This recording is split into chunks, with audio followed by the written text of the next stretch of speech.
tepuk tangan buat dia. Ketemu lagi kita malam hari ini. Ketemu lagi. Iya. Yang kita manasin akun dulu, Zat. Boleh. Ya saya juga tetap layarnya kurang nih. Oh, iya, oke. Kawan-kawan semuanya, mohon dibantu posting ulang ya. Saya juga baru tadi kan. Nah, maka dari itu ya, biar sehat akunnya tetap layarnya kencang ini. Oke. Oke. Selamat malam semua, teman-teman. Bang Jeki, mute aja saya di situ. Ya saya mute Bang Jeki juga. Ya, Oke. saya ngobrol dulu sama penonton saya. Oke. Oke, ya teman-teman semuanya, kita ada janji ini yang kedua ya dengan Bang Jeki ini. Sebenarnya seru sih sama dia ini, seru, jujur seru. Dia juga pakai data. Pembahasannya tetap yang tadi, tetap akan kita pertanyakan yang tadi kawan-kawan tentang permasalahan Paulus. Ya, Paulus itu seperti apa nanti dia jawab. Kalau jawaban Rudi kan kita udah tahu ya, udah tahu jawaban Rudi kayak gimana, kan gitu. Jawaban Rudi kayak gimana kita udah tahu. Nah, tahu jawaban dia seperti apa? Belum tahu kita. Oke ya kawan-kawan semuanya. Oke, mohon sodakoh dari Anda semuanya ya, teman-teman, sodakoh jarinya untuk memposting ulang. Ya, untuk memposting ulang. Terima kasih teman-teman ya, dan untuk ngetap-tap layarnya.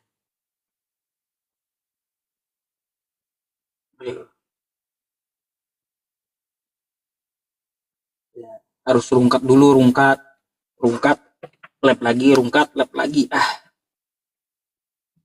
Kayak gitu. Iya, nggak ngerti saya teman-teman algoritma dari TikTok ini. Entah kenapa saya ditekannya terus gitu. Ditekannya terus, ada penonton saya dibatasinya terus. Makanya teman-teman ya, sangat berharga bantuan kalian untuk memposting ulang gitu. Oke, panasin akun dulu. Gimana ya jawaban Bang Jaki ini nanti ya? Apakah sama? Apakah beda dengan Rudy Yohanes? Gitu. Uh, uh. Ya kalau ada ini ya, kalau ada teman-teman, kalau hanya teman-teman ada amunisi yang bisa dilemparkan kepada Bang Jeki, kalau bisa ya silakan ditulis, nanti saya catat, ya saya pertanyakan untuk dia gitu, oke? Kalau kalau ada Bang Jeki asal jangan ngawur seperti yang lain, gas Pak Ustadz. Ya, ini menarik teman-teman. Saya sering pertanyaan baru dari saya ini mempermasalahkan tentang Paulus ini, pertanyaan baru sebenarnya, pertanyaan baru, tapi ya dukung ya kawan-kawan semuanya, dukung dukung.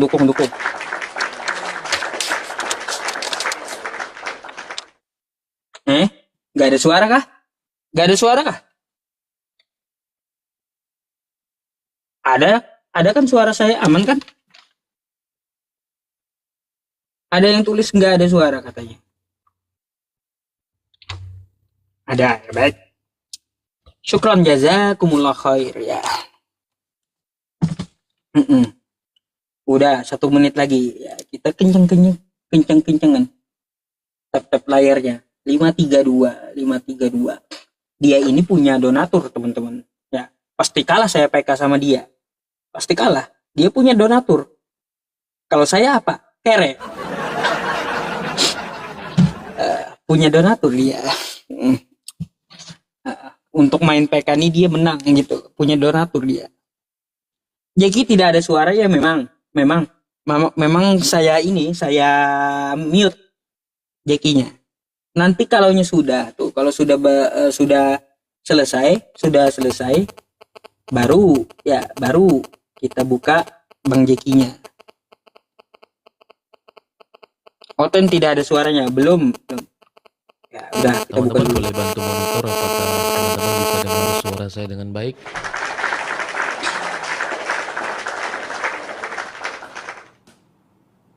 Mm-mm.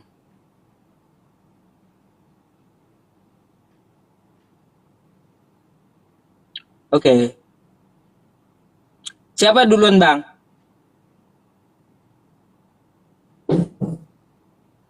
Bang Jeki. Siapa yang duluan? Suara aman besar, aman ya? Ya kita mute dulu teman-teman.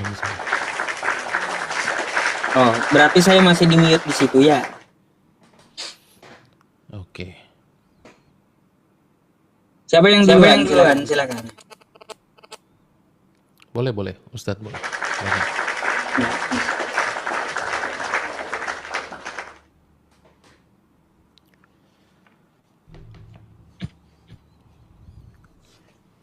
Oke ya teman-teman semuanya, malam hari ini, aduh, mantul bang, suara saya mantul. Oke. Bang Jeki di mute dulu lah. Ya, oke. Jadi ya teman-teman semuanya, ini adalah diskusi yang kedua. Setelah dari Rudy Yohanes, saya diskusi lagi dengan Bang Jeki, bikin janji gitu untuk mempertanyakan apa yang kita pertanyakan tadi ya. Kita sudah mengetahui bagaimana jawaban dari Rudy Yohanes. Nah, sekarang coba kita mempertanyakannya kepada Bang Jeki, apa Pendeta Jeki Sembiring gitu. Terkait tentang masalah sosok Paulus dan Nabi Muhammad Shallallahu Alaihi Wasallam. Ya, Nabi Muhammad seperti biasanya, ya saya akan menjabarkan kepada Bang Jeki bahwa Nabi Muhammad itu dia mempunyai uswatun hasanah, suri tauladan yang baik. Laqad kana lakum fi Rasulillahi uswatun hasanah. Jadi apa yang ada pada diri Rasulullah Shallallahu Alaihi Wasallam pada Nabi itu patut untuk kita tiru gitu, untuk kita ikuti. Makanya jika kita mencintai Allah, maka ikutilah sunnah Nabi Muhammad. Itu terletak di dalam Quran surah Ali Imran ayat 31. Qul in kuntum tuhibbunallah fattabi'uni yuhibbukumullah. Katakan hai Muhammad, apabila kamu mencintai Allah, maka ikutilah sunnah-sunnah Nabi Muhammad Shallallahu Alaihi Wasallam. Nah, jadi ikuti yang baik-baik dari Rasulullah Shallallahu Alaihi Wasallam. Itulah sosok Nabi Muhammad Shallallahu Alaihi Wasallam, orangnya amanah, terus dia juga jujur ya, orang yang berilmu gitu. Gurunya langsung Tuhan masalahnya ya kawan-kawan semuanya. Ya jelas Nabi Muhammad Shallallahu Alaihi Wasallam adalah rahmat untuk semesta alam gitu, sesuai dengan Quran surah Al-Anbiya, wa ma arsalnaka illa rahmatan lil alamin. Ya, tidak kami utus engkau ya Muhammad ya, melainkan untuk rahmat semesta alam. Jadi Nabi Muhammad ini adalah nabi global ya. Coba juga ya Bang Jeki buka di Google dah, orang yang paling berpengaruh di muka bumi nomor 1 itu siapa? Pasti Nabi Muhammad Shallallahu Alaihi Wasallam, orang yang paling berpengaruh. Nah, coba kalau kita lihat ya teman-teman semuanya, orang yang berpengaruh. Bentar saya ketik. Nih.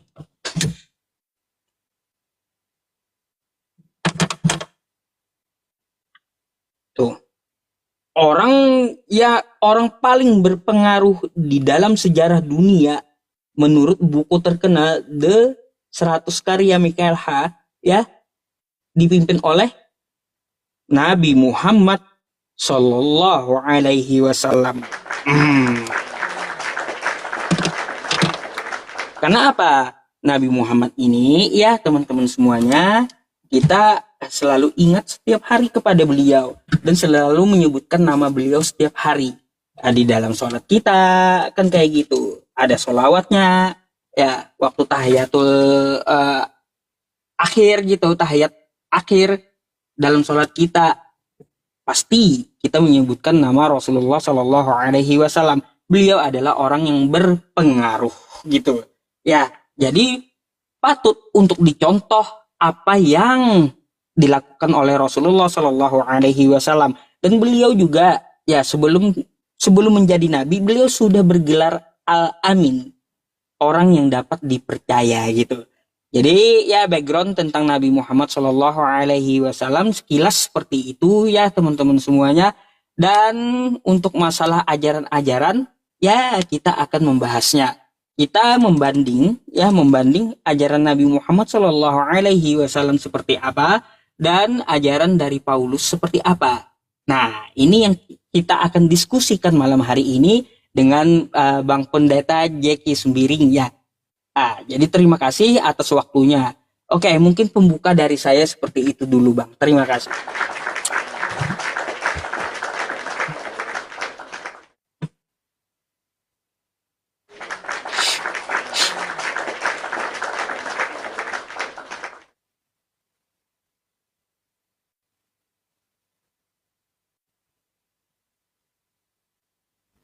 Oke.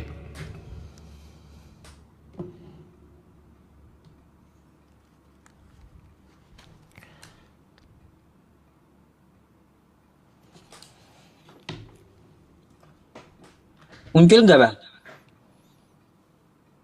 Oh, saya ngundang juga padahal. Oke. Ya, batalin dulu. Sudah. Batalin dulu, Bang.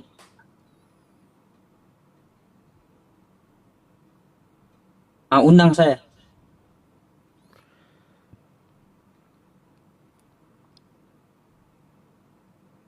Oke.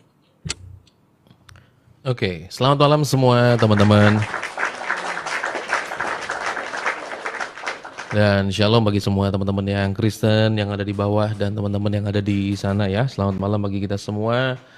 Diskusi kita malam hari ini boleh terjadi kembali. Tadi Ustadz Yusuf PI juga sudah menyatakan ya, kita sudah buat janji dan tadi saya terlambat sekitar hampir 16 menit ya, karena memang ada kegiatan pelayanan ya, dan tadi kita rencanakan cukup mendadak, tapi semua boleh berjalan sampai dengan saat ini. Tema kita itu adalah bagaimana kenabian Nabi Muhammad dan juga Rasul Paulus. Itu tadi yang disampaikan dan saya minta lebih mengerucut kepada pengajaran ya. Namun saya memberikan judul itu kepada mental health ya, teman-teman. Nah, jadi nanti kita akan melihat bagaimana ada gejala-gejala kesehatan mental atau dan itu mempengaruhi pada pengajaran tentu saja. Jadi nanti teman-teman semua menyimak ya. Nah, jadi kalau poin utamanya adalah kita membahas dalam kesempatan ini mengenai Rasul Paulus. Yang pertama, teman-teman sekalian ya, kebenaran Rasul Paulus adalah panggilan ilahi langsung daripada Yesus Kristus. Dan itu bisa kita dapati teman-teman di dalam kitab Kisah Para Rasul ya, dan pengakuan-pengakuan daripada Rasul Paulus sendiri. Nah, mengenai yang pertama, mandat panggilan langsung dari Tuhan Yesus Kristus yang diawali dari perjumpaannya di Damsyik, itu sedang membara-membara ya untuk kemudian menyerang iman Kristen. Nah, tetapi di dalam semangatnya itu, teman-teman sekalian, justru Tuhan menyatakan diri kepadanya untuk kemudian ya menyadari kesalahannya, dan justru Tuhan pakai dia untuk menyatakan kebenaran Injil. Nah, jadi itu perjumpaan di Damsyik. Kemudian ada mandat khusus. Jadi Yesus Kristus menetapkan ya Paulus sebagai alat pilihan untuk memberitakannya kepada bangsa-bangsa non-Yahudi, ya, kepada raja-raja dan orang-orang Israel. Kemudian otoritas wahyu. Ajaran Injil ya yang disampaikan oleh Rasul Paulus melalui wahyu Allah ya dari Yesus Kristus bukan hasil bentukan atau pengajaran manusia. Nah, alasan kedua adalah bahwa status Rasul Paulus sebagai rasul itu dia berdiri independen. Ya, nah, melainkan dia tidak berdiri independen, maksud saya bahwa diakui oleh pilar-pilar gereja ya di Yerusalem. Nah, mereka berjabat tangan ya, Rasul Paulus, Rasul Yakobus, Rasul Yohanes ya yang adalah murid-murid Yesus ya, itu ada dalam persekutuan. Nah, maka kepada Paulus dan Barnabas sebagai tanda pengakuan resmi atas pelayanan mereka. Kemudian ada pembagian tugas. Mereka menyepakati bahwa Paulus diutus khusus untuk memberitakan Injil kepada orang-orang yang tak bersunat atau non-Yahudi. Sementara Petrus fokus kepada orang-orang yang bersunat atau kepada orang-orang Yahudi. Nah, kemudian di dalam surat Rasul Petrus pasal 2 Petrus pasal 15 dan 16 di sana disebutkan bahwa Paulus sebagai saudara kita yang kekasih dan menyejajarkan tulisan-tulisan Rasul Paulus dengan kitab suci yang lain. Ya, yang ketiga, teman-teman, bahwa buah pelayanan dan tanda-tanda mujizat. Ya, nah Rasul Paulus, teman-teman sekalian, memiliki bukti dan itu direalisasikan oleh Allah sendiri melalui kuasa yang nyata dalam pelayanannya. Itu bukti bahwa dia disertai oleh Tuhan. Nah, materi kerasulan, Rasul Paulus menyebut jemaat-jemaat yang didirikan seperti jemaat di Korintus sebagai matrai, ya, atau bukti sah dari tugas kerasulannya. Kemudian mujizat, pelayanan Paulus disertai dengan tanda-tanda yang heran, mujizat dan kuasa Roh Kudus untuk meneguhkan kebenaran Injil yang dia bawakan. Kemudian yang keempat, sebagai yang terakhir adalah kesediaan untuk memberitakan Injil. Rela menderita untuk Injil. Berbeda dengan guru-guru palsu yang mencari keuntungan, bukti ketulusan Rasul Paulus terlihat dalam pengorbanannya. Penderitaan fisik dia alami, ya, penjara, didera, karam kapal, ya, hingga akhirnya dia mati martir di Roma demi mempertahankan imannya. Ya, kemudian dia menyatakan motivasinya yang murni, ya, dan tidak mencari untung secara finansial untuk kehidupannya secara pribadi.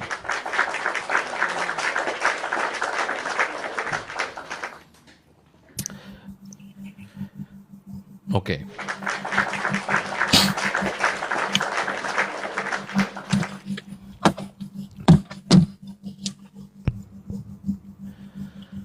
Siapa duluan yang mulai, Ustaz? Silakan, ya Ustaz, boleh. Oke, ya kawan-kawan semuanya, itulah penjelasan dari Bang Jeki Sembiring gitu ya. Ajaran-ajaran dari Paulus sudah dia jabarkan, ya sudah kita dengar tadi, ya seperti yang dijabarkan oleh Bang Jeki Sembiring. Saya langsung saja ke pertanyaannya, ya gitu. Bang Jeki Sembiring, saya mau bertanya, ketika Allah Abraham, Ishak dan Yakub itu membuat perjanjian kekal dengan Abraham, masalah sunat, ya, masalah sunat, apakah pernah Allah Abraham ini berfirman kepada Paulus? Karena apa? Dalam Galatia 5 nomor, nih saya bukakan dulu ya, Galatia 5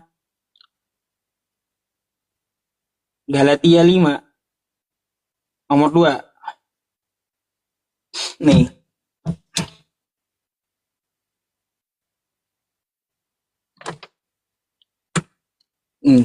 Sesungguhnya ya, aku Paulus berkata kepadamu, jikalau kamu menyunatkan dirimu, Kristus sama sekali tidak akan berguna untukmu, ya, tidak berguna bagimu. Nah, saya mau bertanya, sejak kapan Allah Abraham berfirman kepada Paulus? Bisa-bisanya Paulus mengatakan bahwa jika bersunat, maka Kristus tidak berguna lagi untukmu. Itu pertanyaan saya yang pertama terhadap Paulus ini, Bang Jeki. Pertanyaan yang kedua, Bang Jeki, coba Anda ke Kisah Para Rasul 9 ya. Langsung aja ya, saya tampilin datanya ya teman-teman ya. Bang Jeki, Kisah Para Rasul 9. Nih, saya mau bertanya tentang Kisah Para Rasul 9 nomor 4 ya. Ia rebah ke tanah dan terdengarlah olehnya suatu suara yang berkata kepadanya, Saulus, Saulus, mengapakah engkau menganiaya aku? Ya, terus 5, jawab Saulus, siapakah engkau Tuhan? Katanya, Aku Yesus yang kau aniaya itu. Di sini Paulus mengaku bertemu dengan Yesus dalam bentuk cahaya gitu. Dan cahaya itu dia bersuara. Suaranya seperti apa? Akulah Yesus yang kau aniaya itu. Pertanyaannya Bang Jeki, kapan Paulus ini menganiaya Yesus? Kapan mereka bertemu gitu? Ah ini, tolong dijabarkan sama saya. Di mana gitu? Pernah Paulus ini bertemu dengan Yesus? Karena di sini cahaya itu mengaku adalah Yesus yang dianiaya, kau aniaya. Di mana pernah Paulus menganiaya Yesus? Apakah mereka pernah berantem gitu? Atau kayak gimana? Kan saya juga heran gitu. Di mana ini kejadiannya? Di mana datanya?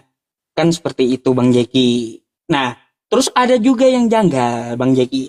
Yang janggal dari perjalanan Saulus ini. Coba perhatikan ya. Perhatikan. Di ayat ketujuhnya. Maka termangu-mangulah teman-temannya seperjalanan. Ya, karena mereka memang mendengar suara itu. Tetapi tidak melihat seorang pun juga. Di sini dikatakan dalam perjalanan Paulus ya dengan teman-temannya di Damsyik, dia ya teman-temannya mendengar suara dari cahaya itu. Tapi kalau kita lihat ya Bang Jeki, ya di Kisah Para Rasul 22 nomor 9, di sini teman-temannya tidak mendengar dan mereka yang menyertai aku, kata Paulus, memang melihat cahaya itu, tetapi suara dia yang berkata kepadaku tidak mereka dengar. Ini mana yang betul ceritanya?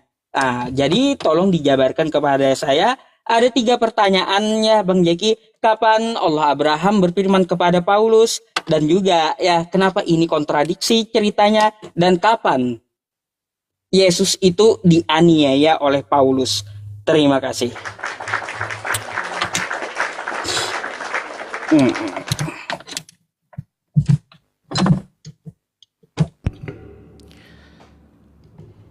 Oke.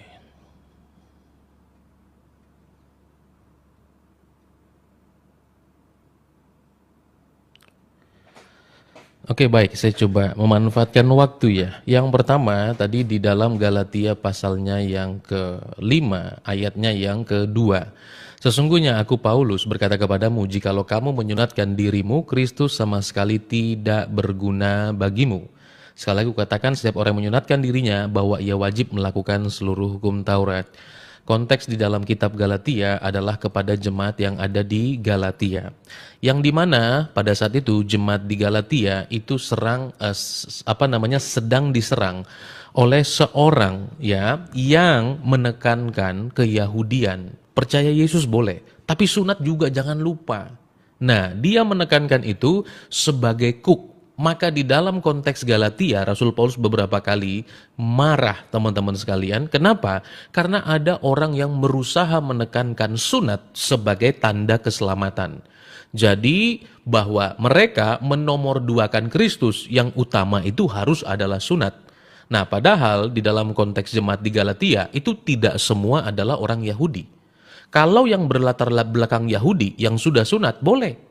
Ya, karena itu adalah perjanjian kekal Allah kepada keturunan bangsa Israel. Tetapi bagi bangsa-bangsa yang bukan Yahudi, bukan Israel, tidak boleh ditekankan bahwa sunat sebagai tanda keselamatan.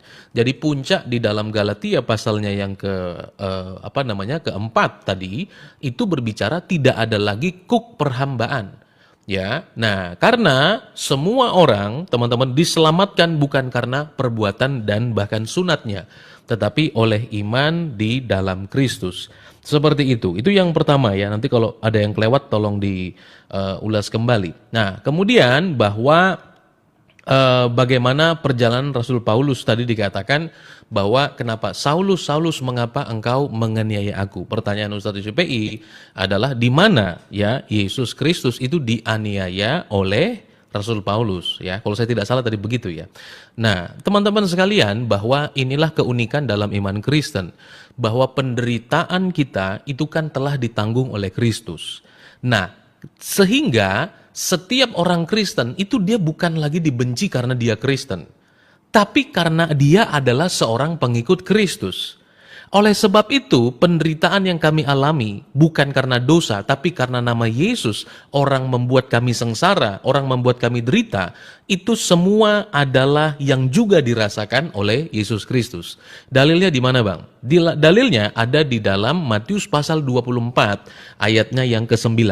Kalau orang Kristen karena imannya dia dianiaya, ya, itu karena nama Yesus. Ya, dan karena Yesuslah alasannya, ya, di dalam Matius 24 ayat 9. Saya kurang ahli untuk balik kamera ya.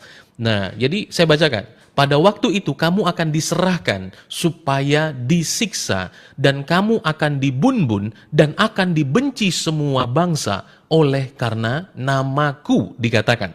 Ya, oleh karena namaku. Nah, oleh sebab itu juga teman-teman sekalian, bahwa di dalam Yohanes 15 ayat 20 juga Tuhan Yesus menyamakan penderitaan itu sebagai penderitaannya juga.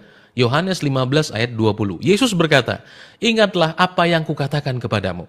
Seorang tidaklah lebih tinggi daripada tuannya. Jikalau mereka telah menganiaya aku, mereka juga akan menganiaya kamu," dikatakan. Ya, mereka juga akan menganiaya kamu. Nah, sekarang pertanyaannya, Rasul Paulus itu dia sedang menganiaya siapa? Dan itu kan sudah dikatakan oleh Tuhan Yesus bahwa orang menganiaya Tuhan Yesus karena kebenaran, mereka pun juga akan melakukan hal yang sama kepada Yesus, kepada orang-orang yang mengikuti Yesus Kristus. Nah, jadi Rasul Paulus ingat, posisinya dia waktu itu belum Kristen. Posisinya dia sebagai seorang Yahudi. Ya, itu dia. Ini saya pakai untuk jawab aja dulu. Nah, kemudian di dalam Kisah Para Rasul 9 dan Kisah Para Rasul 22 ayat 9 yang menurut Ustadz tadi ada sedikit kontradiksi, ya, kontradiksi. Nah, tapi teman-teman perlu tahu, Kisah Para Rasul itu ditulis oleh Rasul Lukas. Ya, ditulis oleh Rasul Lukas. Nah, Kisah Para Rasul pasal yang ke-9 itu adalah pengalaman berdasarkan penglihatan dan kisah yang diceritakan oleh Rasul Lukas sendiri. Sedangkan Kisah Para Rasul pasal yang ke-22 ayatnya yang ke-9 itu narasi cerita langsung dari yang mengalami. Ya, dari yang mengalami. Nanti kalau ada waktu saya jelaskan lagi. Jadi Kisah Rasul 9 ayat 4 itu cerita dari Lukas, bukan dia mengalami. Kisah 22 ayat 9 itu cerita langsung daripada Rasul Paulus sendiri.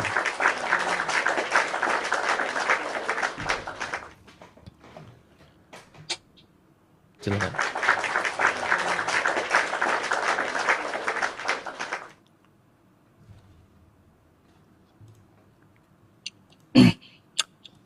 Oke, saya akan mengulas ini ya teman-teman semuanya. Tertitik dia dari ini ya, dari pembahasan kita tentang masalah Paulus ini. Ya teman-teman semuanya, kita sudah melihat jawaban dari Bang Jeki. Ya, seperti itu. Saya, Bang Jeki, agak janggal gitu dengan jawaban Anda juga. Kenapa? Karena di sini kalau kita lihat ya, di sini kita lihat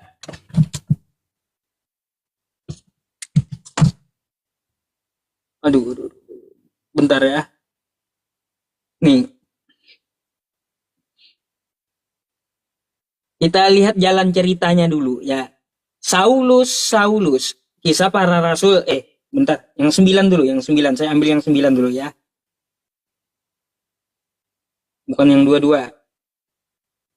Nih, di sini ya Bang Jeki ya, Saulus, mengapakah engkau menganiaya aku? Ini kata Bang Jeki ya, adalah pengikut Yesus yang dianiaya, berarti menganiaya Yesus. Maunya kan seperti itu. Maunya seperti itu dari penjelasan dari Bang Jeki tadi. Saya meminta ya kepada Bang Jeki, di sini kan dia mengaku, akulah Yesus. Gitu. Akulah Yesus. Berarti akulah Yesus yang kau aniaya itu, berarti ada pertemuan antara Yesus dengan Paulus sebelumnya gitu. Ada pertemuan tatap muka, kau aniaya. Kau aniaya. Bukan masalah apa ya? Masalah jemaat atau pengikut yang dianiaya, bukan gitu. Ada pertemuan gitu. Pertemuan antara Yesus dan Paulus ini. Kapan Paulus ini menganiaya Yesus gitu. Ada pertemuan fisik. Kan paham kosakata aniaya. Gitu. Di sini yang ditanyakan Yesusnya, bukan murid-murid Yesusnya. Tapi Bang Jeki menyambungkan katanya murid-murid Yesus yang dianiaya Paulus. Saya tidak mempertanyakan ininya murid-muridnya. Yang saya pertanyakan Yesusnya. Kapan dianiaya oleh Paulus gitu. Nah itu Bang Jeki. Terus yang kedua ya tanggapan saya tentang masalah nih dilihat nomor 7-nya. Maka termangu-mangulah ya teman-temannya seperjalanan karena mereka memang mendengar suara itu tetapi tidak melihat seorang pun juga. Ini kata Bang Jeki ya tadi di Kisah Para Rasul 22 nomor 9. Di sini teman seperjalanan Paulus itu dia tidak mendengar ya, tidak mendengar suara dari cahaya itu. Kata Bang Jeki ini alasannya satu penglihatan dari Lukas, satu yang mengalami. Kok bisa berbeda, bisa bertabrakan gitu? Kenapa seperti itu? Lalu mana yang kita yakini? Terus cerita yang benar tuh yang mana gitu loh, Bang? Cerita yang dari penglihatan kah? Atau cerita dari yang mengalami kah gitu? Ini yang perlu kita kupas gitu loh. Makanya saya pertanyakan sama Bang Jeki. Dan sengaja malam hari ini saya mengundang Bang Jeki. Makanya minta penjelasannya seperti apa gitu. Gitu. Minta penjelasannya seperti apa. Karena ayatnya kontradiksi. Yang satu bilang, ya seperjalanan Paulus, mereka mendengar teman-teman Paulus itu. Mendengar suara dari cahaya itu. Tapi kata Paulus yang mengalami langsung teman-temannya tidak mendengar. Nah, ini pelin-pelan gitu loh, Bang. Ya, pelin-pelan. Jadi sekali lagi, Bang, kasih saya data ya, di mana Yesus dengan Paulus itu langsung tatap muka. Ya, silakan.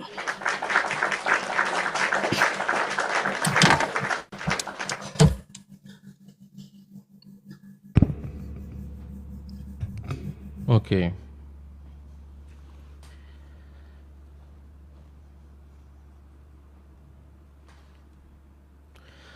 Baik. Jadi yang pertama, tadi saya katakan ya bahwa penganiayaan itu bahwa orang membuat orang Kristen menderita karena imannya, itu sama saja mereka melakukannya itu kepada Kristus. Jadi kami misalnya sekarang nih bahwa ada banyak dilakukan oleh oknum-oknum, ada rumah ibadah dibubarkan, ada persekusi, ada anak mahasiswa mengadakan misa sampai kepalanya bocor oleh oknum-oknum tertentu. Apakah dia melakukannya itu karena anak-anak itu? Enggak. Tapi dia melakukannya itu karena iman kepada Kristus. Sesungguhnya bukan karena kami, tapi karena Kristus. Dan penderitaan yang seperti itu sesungguhnya mereka lakukan kepada Kristus, bukan kepada kami. Maka tadi saya katakan bahwa di dalam Matius 24 ayat 9, waktu itu akan diserahkan, disiksa semua karena namaku dikatakan. Kenapa? Karena orang Kristen, ya, Ustaz, orang percaya itu telah disatukan dengan Kristus. Alkitab mengatakan bahwa supaya kamu menjadi satu, ya, di dalam aku. Ya, nah kamu di dalam aku dan aku di dalam kamu. Itu kata Tuhan Yesus sendiri. Ya, nah karena kami dipersatukan dengan Kristus. Jadi apapun yang kami alami itu Kristus juga mengalami karena iman ya, bukan karena dosa. Nah, saya kira itu tadi sudah saya jelaskan teman-teman ya. Nah, Yohanes 17 ayat 21, supaya mereka menjadi satu sama seperti Engkau ya Bapa, di dalam aku dan aku di dalam Engkau, agar mereka juga menjadi ya, mereka juga ada di dalam kita, supaya Engkau percaya, supaya dunia percaya. Nah, itu yang pertama. Jadi kita disatukan di dalam Kristus. Jadi penderitaan karena iman itu penderitaan yang dilakukan kepada kami. Sesungguhnya ya mereka bertanggung jawab kepada Kristus. Itu yang pertama. Nah, jadi sekali lagi saya katakan bahwa ini bukan kontradiksi. Kalau kita mengerti teori informasi, teman-teman sekalian ya, bahwa kenapa saya katakan di situ ada narasi yang berbeda. Dan itulah Alkitab. Bahwa Alkitab secara jujur mengutip dari mana kalimat-kalimat itu. Perhatikan baik-baik bahwa di dalam Kisah Para Rasul 9, ya, di sana dikatakan begini, sementara itu berkobar-kobar hati Saulus untuk mengancam. Nah, yang menceritakan ini siapa? Yang menceritakan ini adalah Rasul Lukas, makanya dia katakan hati Saulus berkobar-kobar. Kalau ini narasi Paulus, maka hatiku berkobar-kobar. Ya, nah jadi ini di dalam tulisan Lukas, Lukas berusaha menginterpretasi cerita daripada Rasul Paulus. Ya, maka dikatakan ia rebah ke tanah. Tidak mungkin Rasul Paulus mengatakan kepada dirinya sendiri, ia rebah ke tanah. Nah, lalu perhatikan narasi di dalam Kisah Para Rasul pasal 22. Ya, nah di sini kalimatnya jawabku. Kalimat jawabku ini dia sendiri. Ya, dia sendiri. Jadi ada dua cerita, ya, peristiwa yang sama, yang satu dari sudut pandang Lukas, yang satu dari sudut pandang daripada Rasul Paulus sendiri. Kenapa kalimatnya begini? Tetapi dalam perjalananku ke sana, ini dalam Kisah Para Rasul 22 ya, perjalananku ke sana ketika aku. Nah, kalimatnya semua ku, rebahlah aku dan aku dan aku dan aku. Ya. Nah, oleh karena itu, tapi di dalam Kisah Para Rasul pasal 9, ini dia diceritakan oleh orang lain. Maka kalau itu diceritakan oleh orang lain, ceritanya tidak persis sama. Nah, maka waktu kita berbicara teori informasi, ya, atau teori daripada berita, fundamental dari cerita ini tuh apa? Kalau ada yang dengar satu bilang aku tidak dengar, satu bilang bahwa dia mendengar, apakah itu membatalkan peristiwanya? Tidak bisa. Ya, maka mayoritas peristiwa itu dicatat, ya, dicatat bahwa Rasul Paulus pergi, hati menggebu-gebu, sama. Bahwa mendapatkan dia rebah, jatuh ke tanah, sama. Bahwa ada suara dari pengakuan dari Lukas dan juga di dalam penceritaan daripada Rasul Paulus juga sama. Nah, yang dipersoalkan adalah tadi bahwa dengar atau tidak dengar, gitu loh. Tetapi peristiwa mayor yang dicatat itu tidak membatalkan peristiwa, ya, tidak membatalkan peristiwa. Nah, pertanyaan dari saya mengenai kenabiannya Nabi dari Ustadz Yusuf PI, ini mumpung ada waktu ya. Bisakah Ustadz Yusuf PI menyampaikan ada satu nubuatan terhadap Nabi Muhammad di dalam Al-Quran, ini nanti saya akan bangun pertanyaannya, sesuai yang dikatakan oleh Al-Quran. Yang nama Nabi tersebut, Nabi yang umi, kami dapati tertulis dalam Taurat dan Injil di sisi mereka. Apakah itu dapat dipertanggungjawabkan atau tidak? Ya, silakan.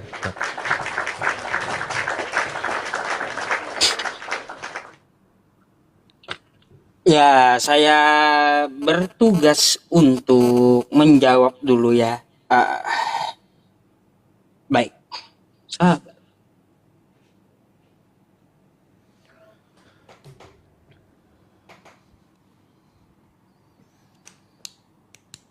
Oke. Baik, saya akan jawab dulu ya. Adakah nubuatannya? Ya, buktikan, kata Bang Jeki, bahwa Nabi Muhammad itu telah dinubuatkan. Baik. Gini, di dalam Quran ya, dalam Quran surah As-Saff ayat 6. Saya bukakan dulu Qurannya.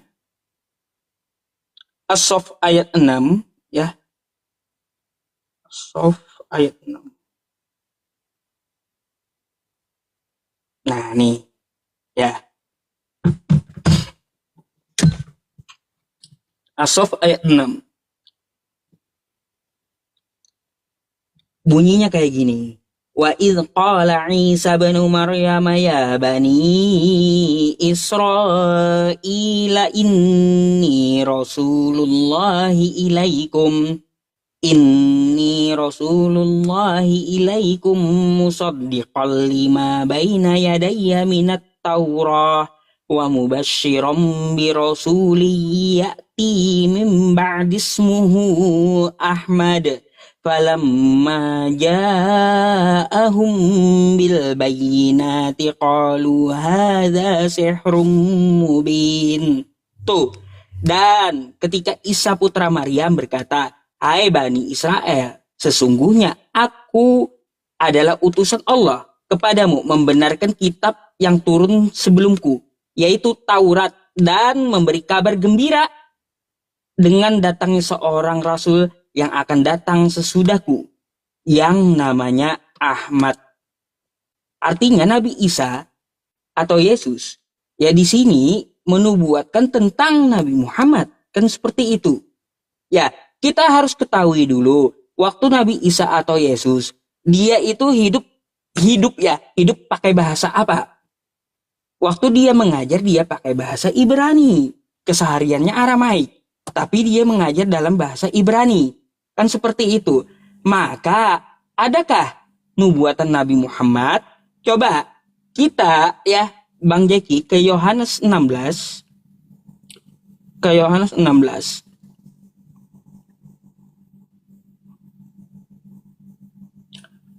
Di ayat nih ya, di ayat ke-13. Tetapi apabila ia datang, yaitu roh kebenaran, ia memimpin kamu ke dalam seluruh kebenaran, sebab ia tidak akan berkata-kata dari dirinya sendiri, tetapi segala sesuatu yang didengarnya itulah yang akan dikatakannya, dan ia akan memberitakan kepadamu hal-hal yang akan datang. Di sini Yesus ya meminta kepada Bapa untuk mengutus roh kebenaran. Ini dalam bahasa Indonesia. Coba roh kebenaran ini dalam bahasa Yesus kayak gimana? Bahasa Yesus kan bahasa Ibrani. Nah ya udah, saya akan pakai Google Translate ya. Roh kebenaran. Roh kebenaran. Ini bahasa Indonesianya ya Bang Jeki ya. Lalu saya alihkan ke bahasa asli Yesus kesehariannya. Nih. Dan di sini bahasa Ibraninya ya, bahasa Yesusnya, bahwa yang dimaksud Yesus roh kebenaran adalah roh Ahmad, sesuai dengan Al-Quran tadi.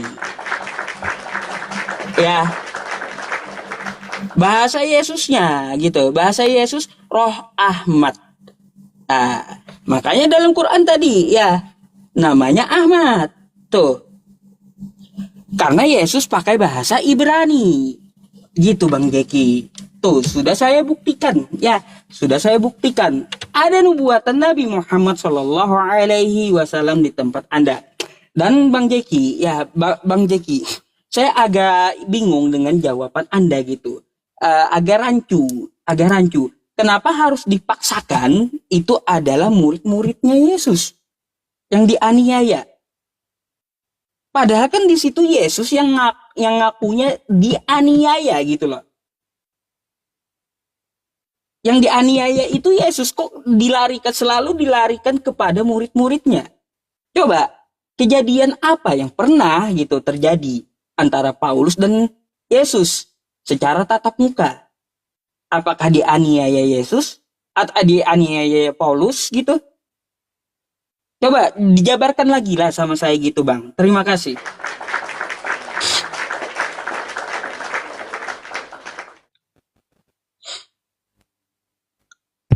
Oke. Ya, kita jawab dulu ya teman-teman. Kita maksudnya berargumentasi dulu tentang yang tadi.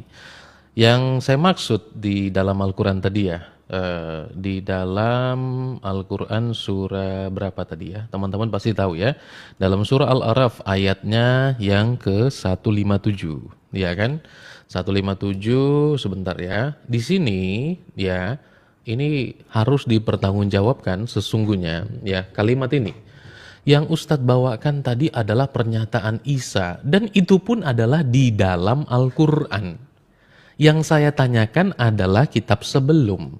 Ya kan? Apakah pernyataan Isa di sana adalah kitab sebelum? Tidak, itu Al-Qur'an juga. Maka sesungguhnya pembuktian tentang kitab itu penting sekali. Di dalam surah Al-Araf 157, ya, izin ya, yaitu orang-orang yang mengikuti Rasul, Nabi yang ummi, yang mereka dapati namanya tertulis dalam Taurat dan Injil di sisi mereka. Jadi terdapat ya, tertulis dalam Taurat dan Injil di sisi mereka. Nah, bagaimana ini bisa dipertanggungjawabkan? Lalu dipaksakan tadi apa bahasa Yesus menggunakan Aramaik? Ini ada Taurat. Ya, Taurat itu bahasa Ibrani. Ya kan? Nah, Injil juga seperti itu. Nah, itu di mana? Ya kan? Nah, karena di dalam sebuah riwayat, ya, dalam sebuah riwayat dalam hadis Sahih Bukhari 6987, teman-teman sekalian, ya. Karena kan di sini Al-Qur'an mengatakan namanya ada tertulis, yakin banget itu. Ya kan? Nah, tapi dalam sebuah riwayat, ya, dalam sebuah riwayat dikatakan begini, hadis Sahih Bukhari 6987. Ahli kitab membaca kitab Taurat dengan bahasa Ibrani dan mereka menafsirkannya kepada berbahasa Arab untuk pemeluk Islam. Spontan. Rasulullah SAW bersabda, janganlah kalian membenarkan ahli kitab. Satu, dibenarkan jangan. Dan janganlah pula mendustakan mereka. Dustakan jangan. Katakan saja kami beriman kepada apa yang diturunkan, ya, kami beriman kepada Allah dan apa yang diturunkan. Lah ini kan ahli kitab nih. Ya, yang kalau tadi kita baca bahwa mereka dapati loh namanya tertulis dalam Taurat dan Injil. Nah, lalu ahli kitab membawa kitab, kenapa ada respon spontan? Itu maksud saya. Ya, ada respon spontan, respon ini respon panik apa respon, maksudnya gini. Kalau misalnya betul-betul itu terjadi, kehadiran ahli kitab di sana seharusnya membawa keyakinan. Nah, tetapi di sini kenapa ada seperti spontan berlebihan begitu ya? Ada respon yang berlebihan, bilang aja. Ya, yang saya bingung adalah jangan dustakan, jangan juga percaya. Ya. Nah, jadi saya minta dijelaskan bahwa di sini ada di sisi mereka. Ya, kitab itu ada di sisi mereka dan tertulis nama nabi yang ummi tadi. Nah, ini rujukannya kemana gitu loh. Ya. Nah, karena di sini dikatakan juga ahli kitab itu membaca Taurat di dalam bahasa Ibrani. Tapi kenapa ada kepanikan sepertinya gitu ya? Kenapa ada seperti respon yang berlebihan begitu? Ya, melihat ahli kitab yang hadir membacakan Taurat dan menjelaskannya kepada pemeluk Islam. Nah, kenapa seperti ada kepanikan seperti itu? Ya. Nah, kemudian tadi teman-teman sekalian ya, saya sih sudah menjelaskan ya bagaimana Ustadz kesatuan kami di dalam Kristus sebagai orang percaya, ya, bahwa kami menyatu di dalam Kristus. Penderitaan yang dialami oleh orang percaya pada saat itu, yang dimana Rasul Paulus, saya kira Ustadz juga sudah membaca, bagaimana Rasul Paulus itu kan dianggap mantan pembunbun orang Kristen, bikin sengsara oleh orang Kristen, membuat orang Kristen sengsara. Kami tahu itu. Nah, itulah sebabnya, ya, itulah sebabnya bahwa di sana dikatakan engkau sedang menganiaya aku. Menganiaya aku itu adalah bahwa orang percaya pada saat itu. That's it penjelasannya. Tidak ada yang lain. Kapan bertemu? Bertemu secara fisik, Rasul Paulus dan Yesus sesungguhnya ya pada satu masa yang sama. Tetapi peran Rasul Paulus di sana itu kan adalah peran yang baru untuk kemudian mau membunbun orang Kristen. Karena dia tadinya juga tidak sepakat. Dia tidak sepakat dengan orang Kristen, gitu loh, ya. Sampai akhirnya perjumpaan secara spiritual itu terjadi, ya, di mana Rasul Paulus berjumpa langsung dengan Yesus Kristus yang menyatakan dirinya, ya, pada saat perjalanan ke Damaskus. Seperti itu. Nah, jadi saya kira sesimpel itu tadi penjelasannya. Tidak berlebihan.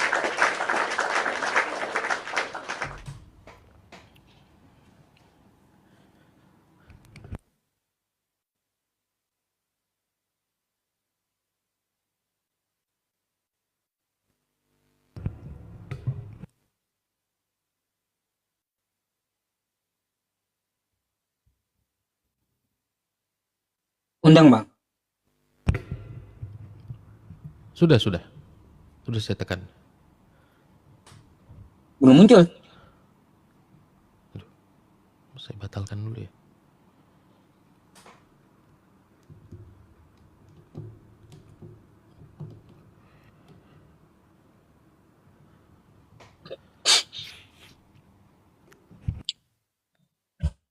Baik ya teman-teman semuanya. Kita akan menanggapi dulu Al-A'raf ayat 157 yang dikatakan oleh Bang Jeki ya.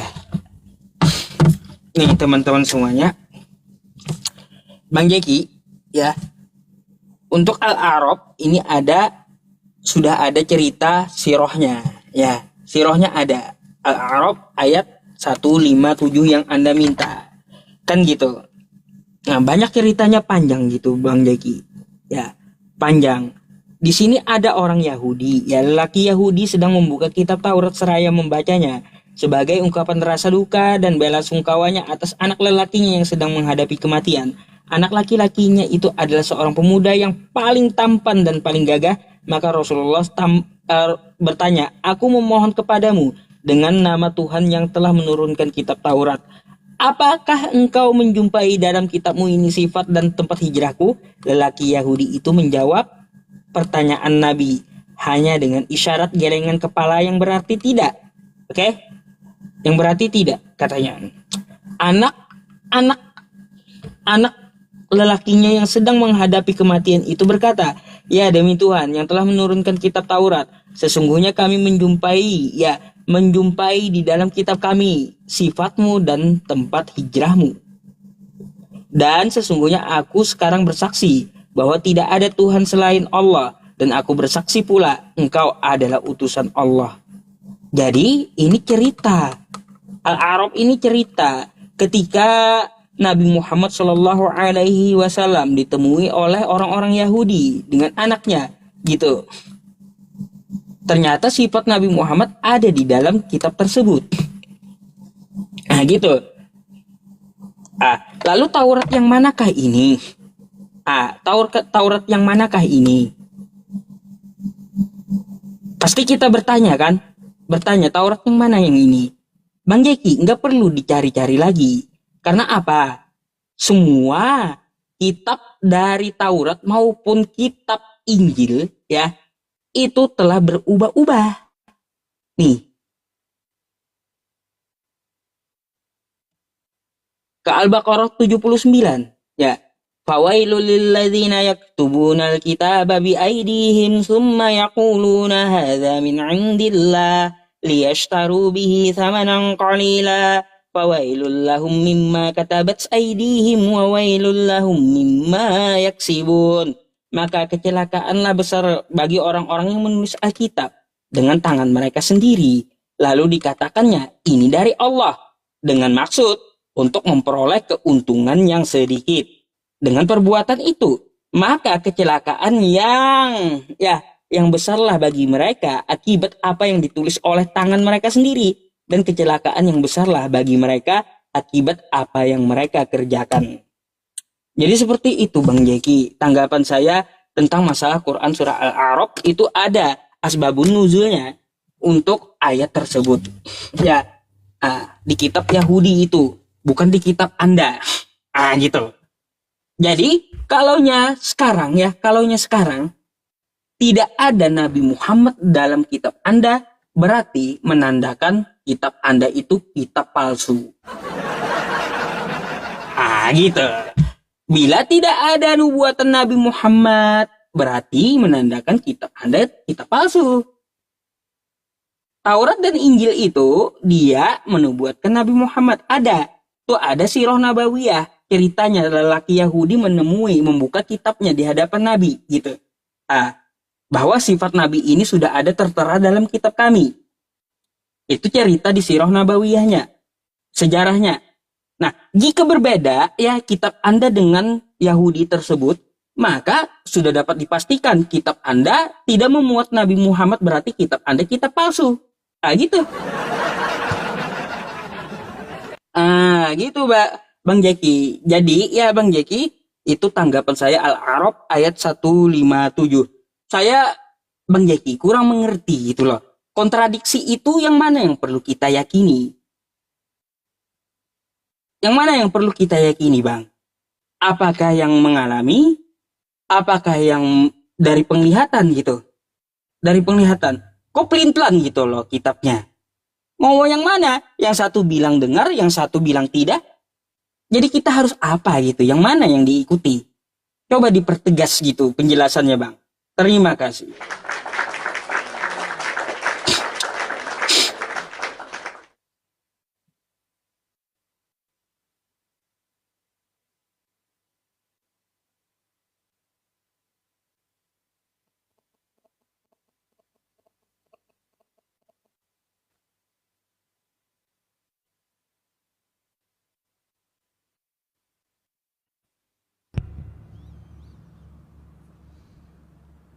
Belum muncul, Bang.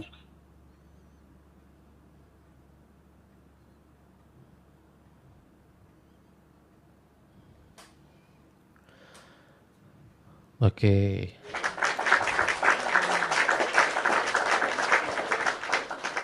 Yang pertama, tadi di dalam Al-Quran surah Al-A'raf 157, di situ dikatakan yang namanya, ya, dan di situ disebut nabi yang ummi, ya, nabi yang ummi, ya, yang namanya mereka dapati tertulis, ya, dalam Taurat dan Injil di sisi mereka, kan begitu. Sekalipun di dalam pandangan iman Kristen ini hanya klaim teologis, bukan fakta historis. Karena sampai dengan saat ini, memang Ustadz Yusuf PI tidak bisa membuktikan bahwa nama nabinya ada dalam Taurat dan Injil. Tidak bisa. Nah, ini kesalahan berpikir yang luar biasa. Kita mengklaim ya teman-teman ya, bahwa pokoknya nanti di tahun 2020 berapa misalnya, ada orang punya tanah. Ya, orang punya tanah, bangun tanah di situ, dia dari tanah kosong sampai dia punya rumah 2 lantai. Tiba-tiba kita datang, terus kita bilang ini rumah saya, ya sudah dinubuatkan misalnya. Foto-foto dalam rumah ini adalah foto-foto saya semua pasti, ya dengan klaimnya kita begitu. Yang punya rumah bilang, oh enggak lah itu foto-foto saya, coba kita masuk, itu pasti foto-foto saya katanya. Pas dia masuk memang enggak ada fotonya. Terus dia bilang apa? Ini adalah sihir yang nyata. Nuh, kita kan enggak bisa mengklaim seperti itu. Ya, tiba-tiba kalau tidak ada nama nabi kami, berarti itu yang palsu. Loh, sementara pertanggungjawaban menunjukkan yang asli tidak bisa, tetapi penuduhan terhadap yang palsu dilakukan. Nah, ini luar biasa sekali teman-teman ya, cara berpikirnya. Nah, oleh sebab itu, maka pembuktiannya harus adalah, ini loh Bang Jack yang asli. Ada nama nabi kami. Tapi Ustadz Yusuf PI juga di dalam kitab sucinya menyangkali bahwa itu bukan nama, tapi sifat. Ya toh, sifat.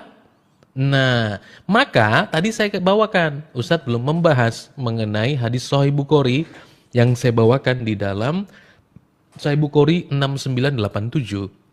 Di sana dikatakan ada seorang pemeluk Yahudi, ya, ahli kitab bahkan dikatakan, membacakannya kepada orang Islam. Kenapa Nabi Muhammad di dalam kitab tersebut langsung seperti ada respon kepanikan, sehingga ada spontanitas dia katakan. Spontannya gimana? Dia katakan begini, bukan spontan ini teman-teman ya. Spontan dia katakan, kalau orang ahli kitab bicara, jangan kamu dustakan. Jangan kamu jangan kamu dustakan, jangan kamu percaya juga. Katakan saja kami beriman. Loh kan itu yang sedang ditertanyakan tentang kitab itu. Lalu mengapa responnya bahwa didustakan jangan? Kalau artinya didustakan jangan, artinya apa? Kalau artinya jangan dipercaya, itu artinya apa? Gitu loh. Nah, kenapa jadi ambigu? Ya, kalau kita mau ngomong tentang ambiguitas, justru ini di sini ambiguitasnya. Ya. Nah, sebenarnya ada atau tidak sih namanya? Kan begitu. Kalau tadi cerita di dalam Kisah Para Rasul, kita berbicara tentang kisah tadi, pertanyaannya apakah ada yang membatalkan peristiwa tersebut? Tidak ada. Yang menjadi faktor adalah ada orang dengar atau tidak dengar. Tetapi si pengalaman, si yang mengalami maksud saya, yakni Rasul Paulus, baik dari sudut pandang daripada Lukas dalam Kisah Para Rasul 9 maupun Kisah Para Rasul 22, sama-sama peristiwanya itu terjadi, Ustaz. Itu dia, ya, itu dia. Jadi teman-teman harus tahu. Oke, nah bagaimana di sisi lain beriman kepada kitab-kitab, tapi di sisi yang lain bahwa itu dirubah-rubah oleh tangan manusia. Maka tentu saja dari sudut pandang iman Kristen, ini adalah tuduhan teologis, ya, dan ini bukan fakta sejarah, ya, bukan fakta sejarah. Maka tidak pasti ada satupun teman-teman Islam di muka bumi ini yang bisa membuktikan bahwa Injil itu sudah dipalsukan selain daripada klaim teologis. Apa yang dimaksud klaim teologis? Ya klaim dari kitabnya Ustadz. Klaim dari kitab sucinya Ustadz. Ya, hanya itu datanya, tidak ada yang lain. Ya, tidak ada yang lain selain daripada iman tadi. Nah, oleh sebab itu bagaimana itu bisa berlaku di dalam diskusi-diskusi akademis? Tidak bisa. Kita mau mengklaim rumah orang sebagai rumah kita, ya, sebagai rumah kita, lah itu tidak bisa. Kalau itu bukan foto saya, berarti itu sudah dirubah-rubah. Lah kan tidak bisa begitu kita caranya. Sementara yang punya rumah tadi mengatakan surat-suratnya ada, SK-nya ada, semuanya ada. Gitu. Seru juga ini. Suara apa itu? Seru bang.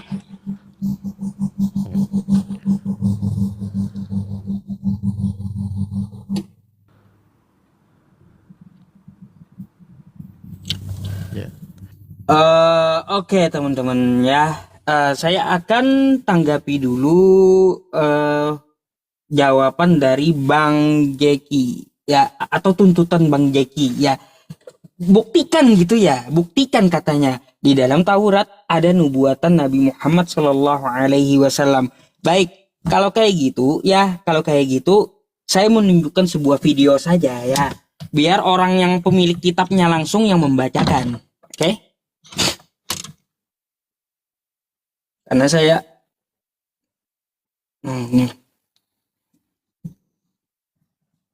oke, sebuah video. Verse 16 in the Hebrew language it reads Hikko mamittakin vi kullu Muhammadin zahdudi vi zahrai baina Jerusalem. Song of Solomon chapter 5 verse 16. The word Muhammadim is Muhammad im I am him. Im is a plural of respect in Hebrew. Song of Solomon, chapter 5, verse 16. Yes, the name Muhammad does show up. It does say Muhammadim, but the name Muhammad is very plainly in the text.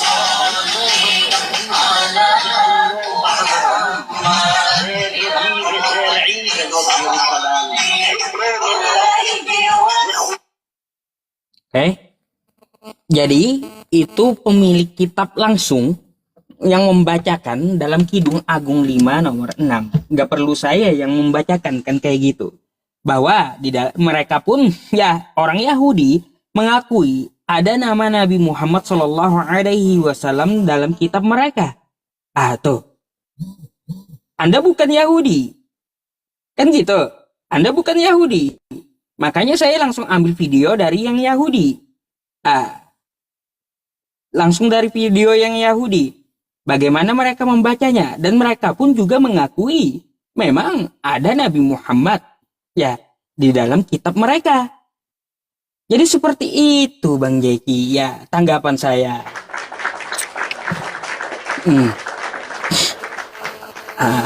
Terus berkaitan tentang masalah ya, masalah jawaban Anda. Bukan berarti tidak terjadi. Kita ini ya manusia yang beriman kepada kitab suci Bang Jeki, kita harus mengetahui jalannya itu jalan yang lurus. Jangan ada jalan yang bercabang gitu.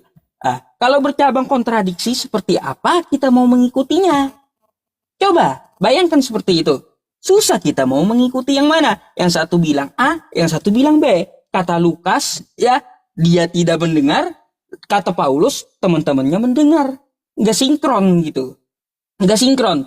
Ataukah ini adalah ajaran dari Paulus yang mana klaim sepihak atau dusta dari Paulus gitu dalam perjalanannya agar dia dianggap menjadi rasul gitu. Gitu. Bertemu pun juga tidak pernah. Yesus dengan Paulus itu tidak pernah. Gitu. Tidak pernah. Ada tuh yang berkata ya, waktu video kenapa jadi referensi jawaban teman-teman semuanya ya, karena satu ya, pemilik dari kitab tersebut adalah Yahudi, maka orang Yahudi yang saya tampilkan bukan orang Kristen. Kan yang dituntut Bang Jeki di Al-A'raf 157 itu adalah Nabi Muhammad ya, di kitab Taurat. Jadi seperti itu, dan Yahudi pun juga mengakuinya. Sudah, tok gitu. Nah, saya menanggapi saja gitu jawaban dari Bang Jeki. Ya, jawaban dari Bang Jeki tadi. Gimana? Satu kejadian yang sama, tapi dengan kesaksian yang berbeda. Apakah ini hanya dusta ala Paulus gitu? Untuk diangkat jadi rasul? Atau seperti apa gitu?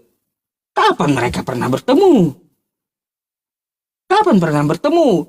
Paulus menganiaya Yesus. Ini kapan mereka ketemu tatap muka? Itu yang saya minta datanya. Di manakah mereka tatap muka? Di manakah pernah Paulus itu menganiaya Yesus? Bukan murid-muridnya. Gitu. Itu Bang. Ya, itu yang saya cari. Yang saya cari seperti itu. Terus kontradiksi ini yang mana yang kita ikuti? Apakah si A, Lukas, atau si Paulus gitu? Coba jawab yang tegas gitu. Terima kasih.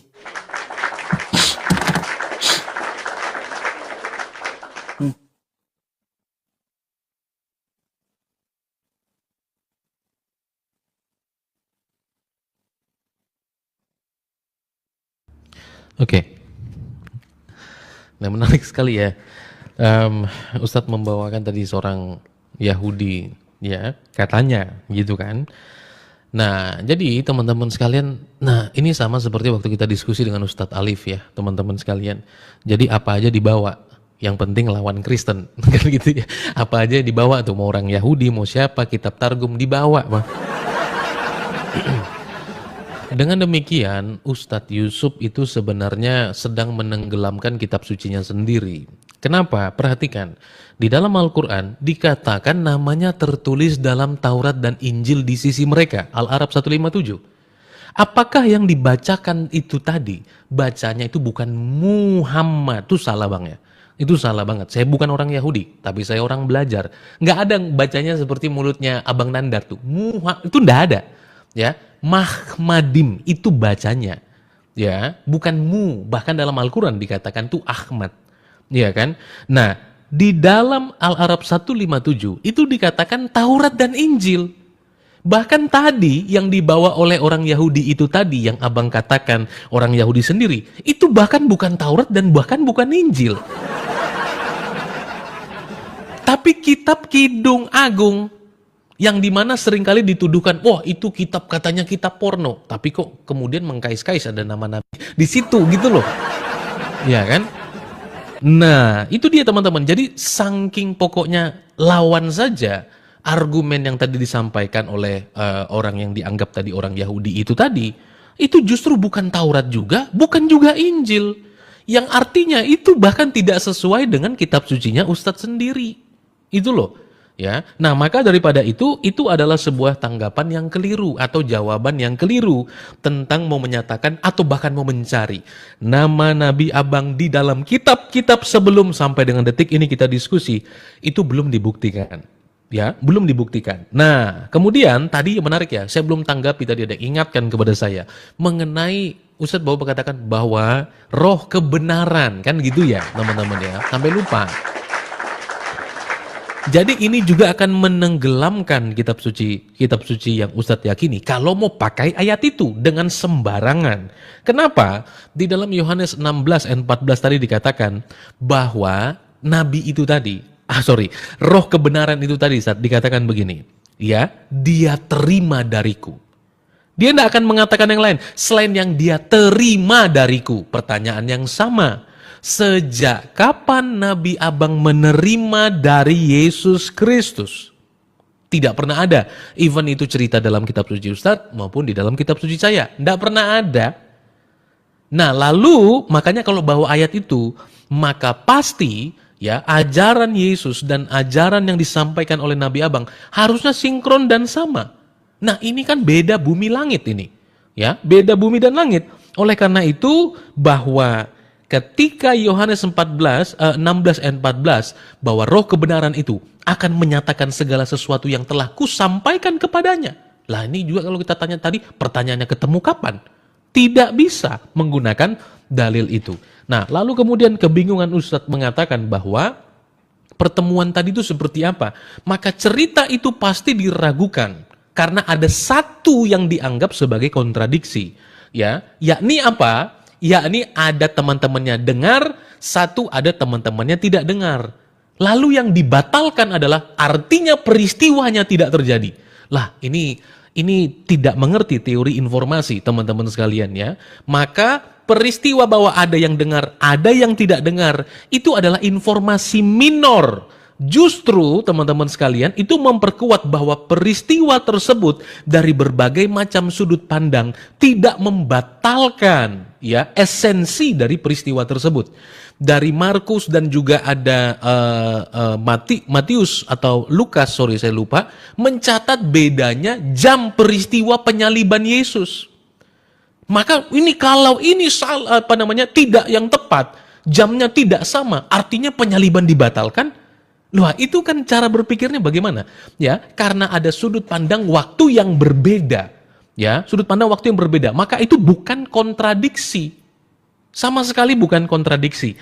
Jadi kalau Alkitab ya mencatat tadi tentang perjumpaan itu, Ustadz tidak bisa percaya.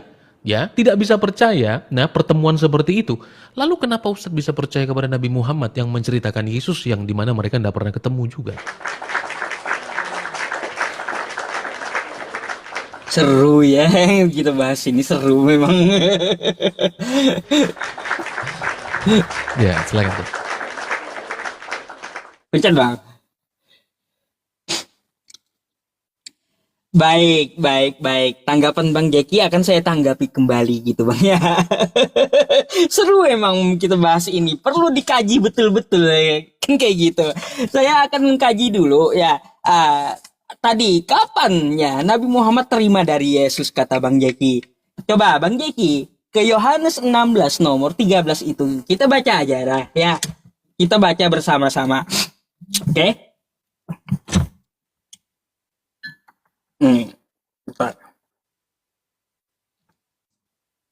Kita baca bersama-sama.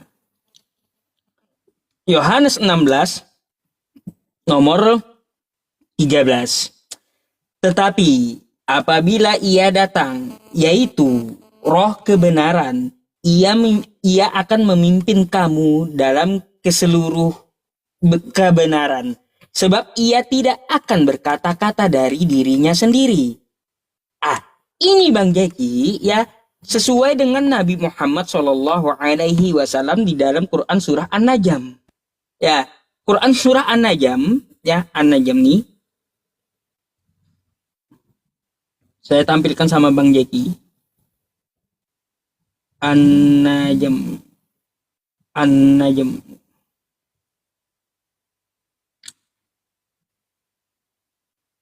An-Najmi idza. Bentar. An-Najm. Sudah keberapa sih? An-Najm. Nih. Wan-Najmi idza hawa. Demi bintang ketika terbenam. Ma dolla sahibukum wa ma gawa. Kawanmu Muhammad tidak sesat dan tidak pula keliru. Wa ma yantiqu 'anil hawa, dan tidaklah yang diucapkannya itu Al-Qur'an itu menurut kemauan hawa nafsunya. In huwa illa wahyu yuha. Ucapannya itu tiada lain hanyalah wahyu yang diwahyukan kepadanya. Nih, sinkron. Dia tidak berkata-kata dari dirinya sendiri. Ya, itu ciri-cirinya gitu loh.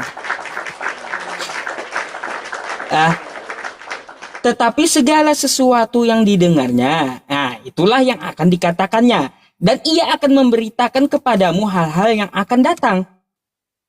Nih, Nabi Muhammad Shallallahu Alaihi Wasallam ya menyampaikan bagaimana nanti kehidupan dunia ini ke depannya. Ke depannya Nabi Muhammad udah mengetahui bahwa di Mekah nanti banyak lubang-lubang. Lubang-lubang yang dimaksud Nabi Muhammad adalah lubang-lubang di gunung terowongan. Terus juga ada jam yang menutupi Ka'bah. Tuh, dia memberitakan kepadamu hal yang akan datang. Terjadi sekarang. Terjadi gitu loh. Terjadi. Di Mekah banyak terowongan. Terus juga sekarang di Ka'bah ditutupi dengan jam gitu. Bayangan jam. Nah, terus ya Bang Jeki, kita baca lagi nih ayatnya. Ya, ia akan memuliakan aku. Betul. Nabi Muhammad Shallallahu Alaihi Wasallam sangat memuliakan Yesus atau Nabi Isa alaihi salam. Isa alaihi salam. Kami memuliakan mereka. Makanya kami sebut Nabi. Dia itu adalah orang yang benar. Kata Nabi Muhammad, dia orang yang benar. Dia hamba Allah. Ibunya bukan pezina. Bahkan di dalam Al-Quran ada nama surah ibunya. Tuh ya, dimuliakan dalam Islam gitu. Dimuliakan oleh Nabi kami. Ya, ia akan memuliakan aku, kata Yesus kayak gitu kan. Tuh ciri-cirinya. Makanya ya kami tidak pernah mengatakan bahwa Yesus itu adalah anak hasil zina seperti yang dikatakan oleh Yahudi. Gitu. Ya, ciri-cirinya. Sebab ia akan memberitakan kepadamu apa yang diterimanya daripadaku. Nah, daripadaku ini artinya itu cerita tentang Yesus akan diceritakan kembali oleh Nabi itu. Nah, gimana tuh? Makanya diceritakan tentang Isa alaihi salam. Ya, tanpa belajar kepada orang Yahudi. Gitu Bang. Terus apalagi segala sesuatu nggak sempat lagi dah ya. Jadi seperti itu.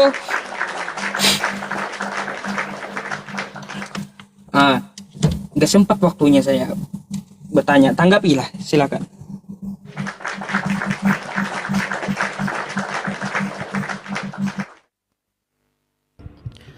Oke, saya langsung. Tadi menarik bahwa tidak lain dikatakannya kecuali yang diwahyukan kepadanya. Apakah yang mewahyukan kepadanya adalah manusia atau yang mewahyukan kepadanya adalah diyakini sebagai Tuhan? Kalau yang mewahyukan kepadanya diyakini sebagai Tuhan dan menggunakan Yohanes pasal yang ke-16, di sana yang menyatakannya adalah Yesus. Ayat 14, tolong dibaca baik-baik dan teman-teman juga menyimak.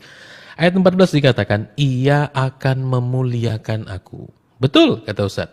Sebab ia akan memberitakan kepadamu apa yang diterimanya daripadaku. Maka pertanyaannya bahwa apakah Nabi Abang telah menerima sesuatu pemberitaan langsung dari Yesus? Maka itu tidak cocok. Kemudian teman-teman ya, saya mengasihi ya Ustadz Yusuf PI ya. Hanya saja kalau membawa dalil ini kepada seseorang yang lebih keras dari saya misalnya, karena kita bisa mengkritisi dari sisi tata bahasa. Karena dalam bahasa itu ada bahasa Yunani secara khusus ya, Ustadz, itu ada jenis kelaminnya. Ada jenis kelamin atau gendernya. Kalau di dalam Yohanes 13 ya teman-teman di ayatnya yang ketiga Yohanes 16 ayat 13 itu setiap kalimat bahasa Yunani itu ada kelamin. Ya. Nah, jenis kelaminnya itu dia bisa jenis kelamin laki-laki feminim ya, teman-teman, juga satu lagi maskulin. Dan yang terakhir itu ada netral atau neuter yang artinya tidak berjenis kelamin. Mohon maaf. Kalau Ustadz tetap pakai dalil ayat ini supaya teman-teman tahu bahwa jenis kelamin dari kalimat roh di sini, Ustadz, mohon maaf ya, karena ini kalimat bahasa Yunani ya, teman-teman ya. Kalau kita lihat nih, ini pneuma ya, pneuma itu yang tadi disebut sebagai roh. Ya, di sini kata ini tidak memiliki jenis kelamin. Sorry to say. Ya, sorry to say. Nah, apakah artinya kan Ustadz Yusuf PI seolah-olah nanti seperti mau merendahkan nabinya ya. Kenapa? Karena di sini kata yang digunakan itu adalah neuter. Ya, pneuma ini. Ya. Nah, kata bendanya ya, itu jenis katanya itu netral itu. Ya, bukan feminim, ya, bukan juga maskulin. Tapi dia netral atau neuter. Gitu loh. Ya, jadi ini sama sekali tidak merujuk kepada suatu manusia. Kalau ini merujuk kepada satu manusia, maka kata tersebut memiliki jenis kelamin. Nah, oleh sebab itu, kalau Ustaz pakai ayat itu, ya, maksudnya berjumpa dengan orang Kristen yang keras, ya kan? Nah, maka itu akan ditertawakan. Karena kalimat dalam bahasa Yunani itu memiliki jenis kelamin. Dan kalau itu mau dipakai, artinya bahwa yang Ustadz Yusuf PI yakini itu tidak berjenis kelamin. Ya, atau bisa kita katakan ya itulah pokoknya teman-teman ya. Teman-teman bisa tahu. Ya kalau tidak ada jenis kelamin ya namanya apa? Kan begitu. Kalau menggunakan ayat itu tadi. Ya, seperti itu. Nah, jadi ada satu hal yang harus kita setujui bersama-sama. Bahwa berbicara tentang pewahyuan dan pernyataan diri Allah. Saya nggak tahu Ustadz Yusuf PI sepakat atau tidak kepada saya. Bahwa kita sama-sama meyakini ada pernyataan secara spiritual. Yang dimana bahkan Ustadz Yusuf PI meyakini nabinya menerima wahyu. Bahkan Ustadz Yusuf PI tidak peduli ada saksi atau tidak ada saksi. Dan Ustadz Yusuf PI tetap percaya itu. Ya, tetap percaya itu. Nah, masalahnya adalah di sini. Masalahnya adalah apakah setelah seseorang itu mengaku menerima wahyu dan sesuatu yang ilahi secara spiritual itu tadi, ya, dalam konteks diskusi lintas iman, saya harus menyatakan bahwa teman-teman percaya bahwa Nabi Muhammad mengalami sesuatu yang spiritual atau supranatural toh, yang tidak dialami oleh orang-orang lainnya.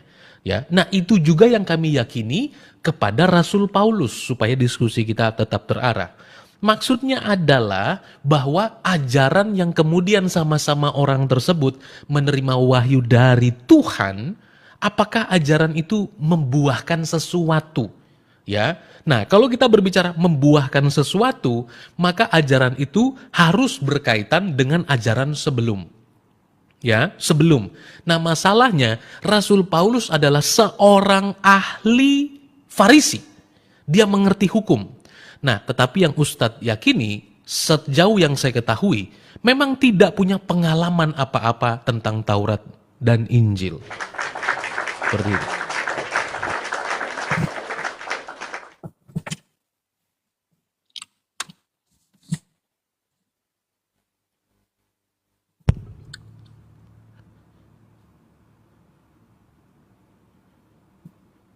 Belum muncul, sahabat.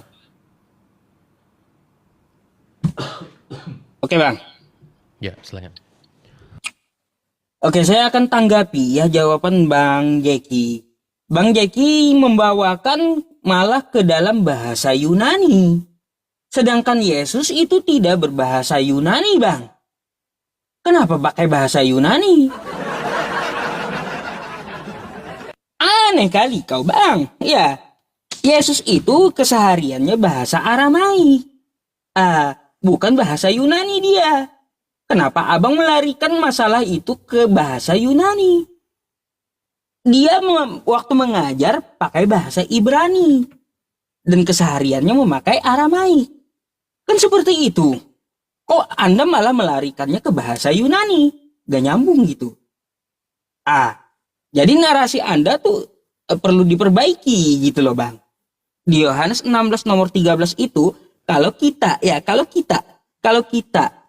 larikan ke bahasa Ibrani, ke bahasanya Yesus, ke bahasa Yesus, bukan ke bahasa Yunani gitu loh. Gitu bang. Ya, terus yang kedua ya, sejak kapan kata abang ya Nabi Muhammad ini terima wejangan dari Yesus kan kayak gitu. Ya, wejangan dari Yesus. Jadi begini bang ya, Nabi Muhammad Shallallahu Alaihi Wasallam itu dinubuatkan oleh Yesus sesuai dengan yang saya bahas tadi. Ia akan memuliakan aku. Dia akan memberitakan kepadamu apa yang terimanya daripadaku. Pernahkah bertemu? Ya, pernahkah bertemu Nabi Muhammad Shallallahu Alaihi Wasallam dengan Nabi Isa Alaihi Salam? Ya, dalam literasi Islam ya bang ya. Dalam literasi Islam, ketika Nabi Muhammad Shallallahu Alaihi Wasallam Isra Mi'raj itu pernah bertemu di langit kedua dengan Nabi Yahya. Nah, di situ. Oke? Itu dalam literasi Islam. Itu sesuatu hal yang gaib memang. Ya, sesuatu hal yang gaib. Tapi dari ciri-ciri yang dibahas oleh Yesus ini di Yohanes 16 nomor 13 ini tidak lain dan tidak bukan itu merujuknya kepada Nabi Muhammad Shallallahu Alaihi Wasallam. Coba kalau kita rujuk kepada Paulus, nggak nyambung. Kenapa? Coba kalau kita lihat, dia tidak berkata-kata dari dirinya sendiri, sedangkan Paulus nulis dengan kata-katanya sendiri. Surat ke Roma, surat ke mana? Ke Efesus dengan kata-katanya sendiri. Gak pernah Tuhannya Allah Abraham berfirman kepada Paulus gitu. Gak pernah. Kan gitu. Sejak kapan ya Allah Abraham, Ishak dan Yakub itu berfirman kepada Paulus? Bisa-bisanya Paulus juga membatalkan masalah sunat. Kan gitu. Gak nyambung gitu loh bang. Yang gak nyambung. Kalau ini kita lihat lagi nih, tetapi segala sesuatu yang didengarnya itu yang akan ia katakan. Bang, gini aja. Andai memang bahwa Nabi Muhammad itu ya menerima wejangan dari Yesus, seharusnya Anda mengikuti Nabi Muhammad dong. Anda mengikuti Nabi Muhammad. Ya, kenapa? Karena Anda percaya dengan Yesus. Kalau Anda percaya dengan Yesus, ya Yesus yang mengutus Nabi Muhammad, jadinya seperti itu. Ya kenapa kamu tidak mengikuti Nabi Muhammad? Harusnya kalau percaya dengan Yesus, ikuti Nabi Muhammad. Karena Yesus mengutus Nabi Muhammad, kan kata kamu di situ. Gitu loh bang. Ya, jadi ciri-cirinya itu kepada Nabi Muhammad Shallallahu Alaihi Wasallam. Gak ada. Kalau ke Paulus gak cocok sama sekali gitu. Segala sesuatu yang Bapak punya, aku punya. Ini dari Yesus bercerita tentang masalah nubuatan Nabi Muhammad Shallallahu Alaihi Wasallam. Coba kalau kita ke perjanjian lama nanti ya, ke perjanjian lama setelah ini akan saya bahas. Mungkin setelah ini akan saya bahas ke perjanjian lama. Karena waktunya udah nggak sempat teman-temannya, saya akan keulangan 18. Oke, silakan Bang Jeki tanggapi.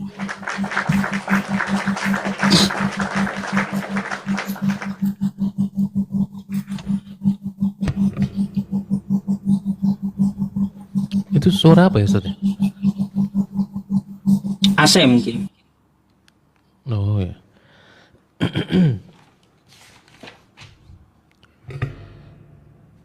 Oke.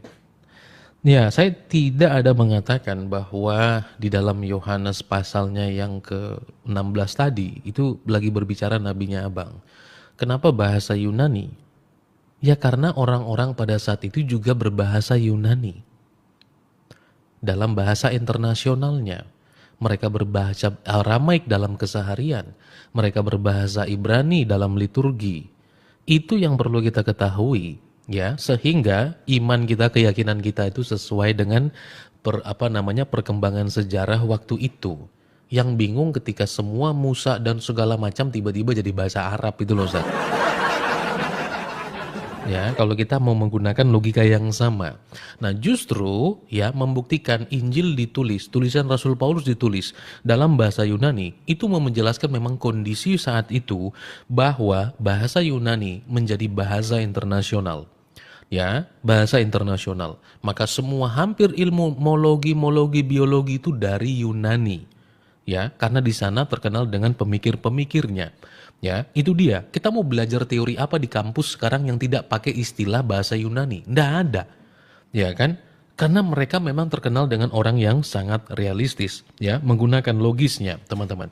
Seperti itu. Dan itu tadi menarik sekali ketika Ustadz DPW mengatakan bahwa kan Yesus Kristus itu tidak berjumpa dengan Nabi Muhammad, dan itu fix. Lalu kenapa kalian harusnya percaya dong kepada Nabi Muhammad? Kami orang Kristen, kami tidak pernah menolak Nabi Abang. Kami tidak menolak. Kami itu memang melihat memang tidak ada. Kalau menolak itu artinya ada, tapi kami tidak mau. Ini masalahnya tidak ada sama sekali. Lalu kami mau tolak apa? Karena memang tidak ada. Gitu loh.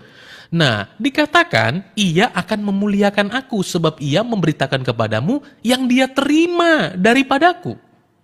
Apa salah satu yang dijelaskan? Segala sesuatu yang Bapa punya, Allah punya, itu juga aku punya. Ini mana seperti itu? Tidak ada seperti itu ya teman-teman ya. Nah itu hanya Yesus. Jadi kepemilikan Allah Bapa sama kepemilikannya dengan Yesus Kristus. Lalu kenapa kita tidak ikut? Ya teman-teman, kenapa tidak ikut?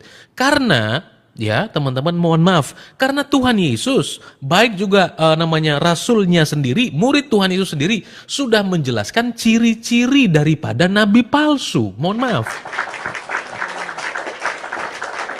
Bahkan tanpa menyebutkan nama, dan itu bisa kita koreksi langsung.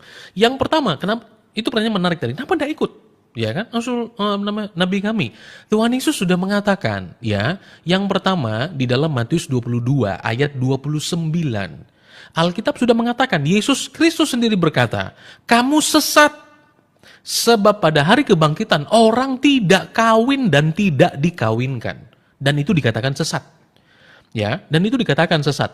Maka siapapun yang mengatakan pada nanti setelah kematian ada aktivitas kawin mengawinkan, itu sesat. Ya, dan itu secara literal kawin mengawinkan. Ya, karena itu orang Saduki mempertanyakan tentang kebangkitan. Yang kedua, rasulnya sendiri. Ini alasan kenapa kami menolak selain daripada itu. Dijelaskan oleh rasulnya sendiri. Rasul Petrus menjelaskan bahwa orang-orang nabi-nabi palsu itu tadi menyangkal penebusan. Ya, jadi kenapa kami tidak percaya? Ya karena kategorinya kami punya semua. 2 Petrus pasal yang kedua, bahwa nabi palsu menyangkal penebusan. Ayat yang kedua, banyak orang yang mengikuti cara hidup yang dikuasai oleh hawa nafsu. Dan karena mereka, jalan kebenaran akan dihujat. Nah, oleh sebab itu dikatakan banyak orang mengikuti cara hidup loh. Itu Alkitab mengatakan. Maka bisa jadi catatan tentang cara hidup nabi palsu lebih banyak daripada firman Tuhannya. Dan itu yang diikuti oleh banyak orang pengikut nabi palsu waktu itu. Gitu loh.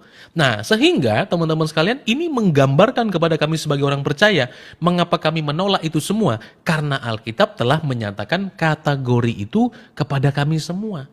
Ayatnya yang ketiga dikatakan, ya, dalam 2 Petrus pasal yang kedua ayat 3. Dan karena serakahnya guru-guru palsu itu, ia berusaha mencari untung dengan kamu dengan cerita-cerita isapan jempol. Ya, isapan jempol mereka. Untuk perbuatan itu hukuman telah lama tersedia. Nah, jadi kami bukan menolak. Memang ya karena tidak ada. Lalu kalau kami dipaksa menerima, sementara itu tidak ada bahannya, ya bagaimana itu bisa terjadi? Ya, itu maksud saya. Oh, habis ya. Sorry. Ya, habis. Ya itulah. Kalau asik ngobrol ya kayak gitu. Ngobrol. Gak ingat waktu. Iya, betul. Gini. Bang Jeki berapa kali lagi? Udah 2 jam kayaknya kita. Iya, boleh. Nggak terasa. Mau berapa kali lagi, Set? 1 putaran lagi ya? Oh ya, boleh. Silakan. Baik. 1 putaran ini saya, habis itu Bang Jeki menanggapi, habis itu Bang Jeki close duluan, lalu saya menutup. Karena saya depan kan tadi, ya. Jadi 10 menit setelah ini.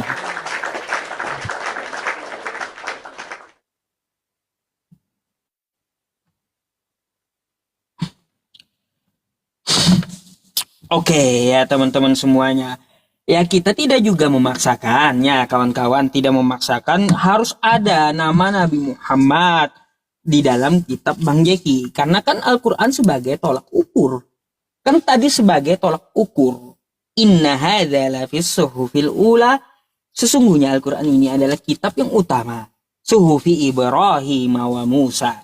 Jadi kalau tidak ada di tempat Bang Jeki, nggak masalah, no problem gitu.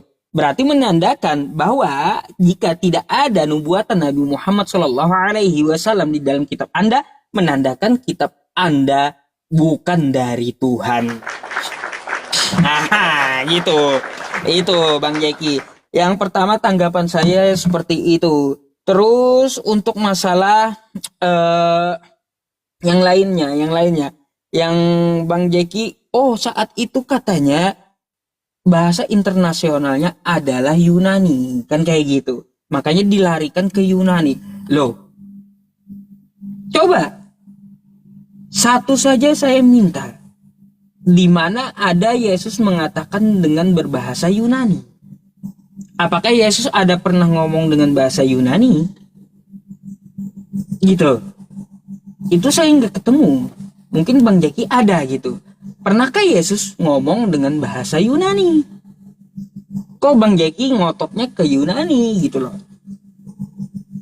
Sebagai bahasa internasional, ada nggak Yesus ngomongnya ke Yunani? Setahu saya, Yesus itu ya kesehariannya dia itu memakai bahasa Aramaik dan ketika mengajar liturginya Ibrani, itu saya sepakat. Tapi kalau Yesusnya langsung ngomong ke Yunani, itu apakah ada gitu loh? Ya, apakah ada Yesus pernah ngomong dalam bahasa Yunani? Itu yang jadi pertanyaan saya juga Bang Jeki. Nanti mungkin bisa dijelaskan gitu ya kepada kawan-kawan kita yang menonton gitu. Terus Bang Jeki ya, untuk masalah Nabi Muhammad SAW, coba kita ke Ulangan 18:18 nih. Ulangan 18:18. Sedikit ya teman-teman. Nih. Ulangan 18:18. Seorang nabi akan kubangkitkan bagi mereka ya dari antara saudara mereka. Saudara Bani Israel ini siapa? Ya Bani Ismail. Seperti engkau ini, aku akan menaruh firmanku dalam mulutnya dan ia akan mengatakan kepada mereka segala yang kuperintahkan kepadanya. Nih, orang yang tidak mendengarkan segala firmanku yang akan diucapkan nabi itu demi namaku, daripadanya akan kutuntut pertanggungjawaban. Tetapi seorang nabi yang terlalu berani untuk mengucapkan demi namaku perkataan yang tidak kuperintahkan untuk dikatakan olehnya, atau berkata demi nama Allah lain, nabi itu harus mati. Ini sinkron dengan Quran surah Al-Haqqah, teman-teman. Ya, saya bukakan Quran surah Al-Haqqah. Al-Haqqah nih. Al-Haqqah. Nih. Ayat 48.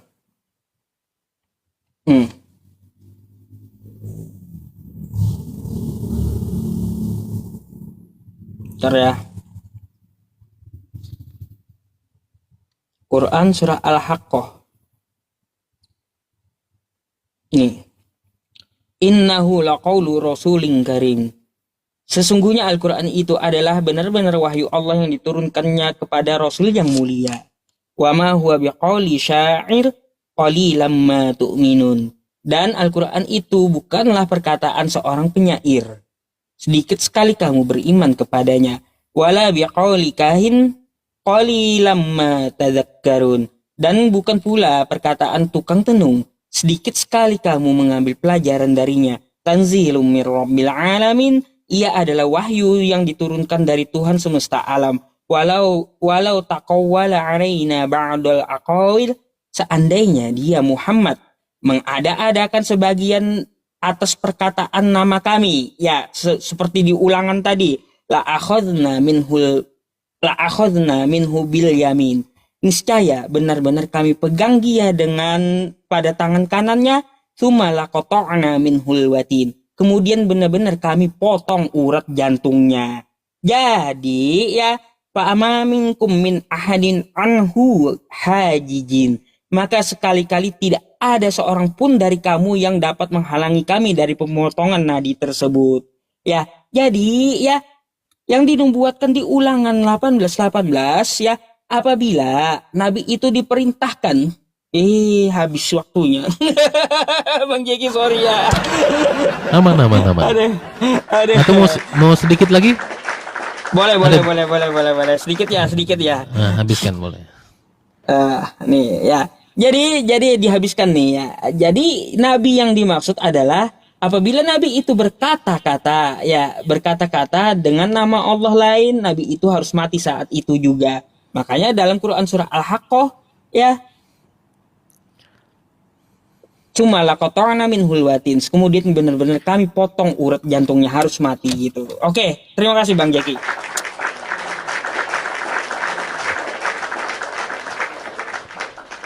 Oke. Baik.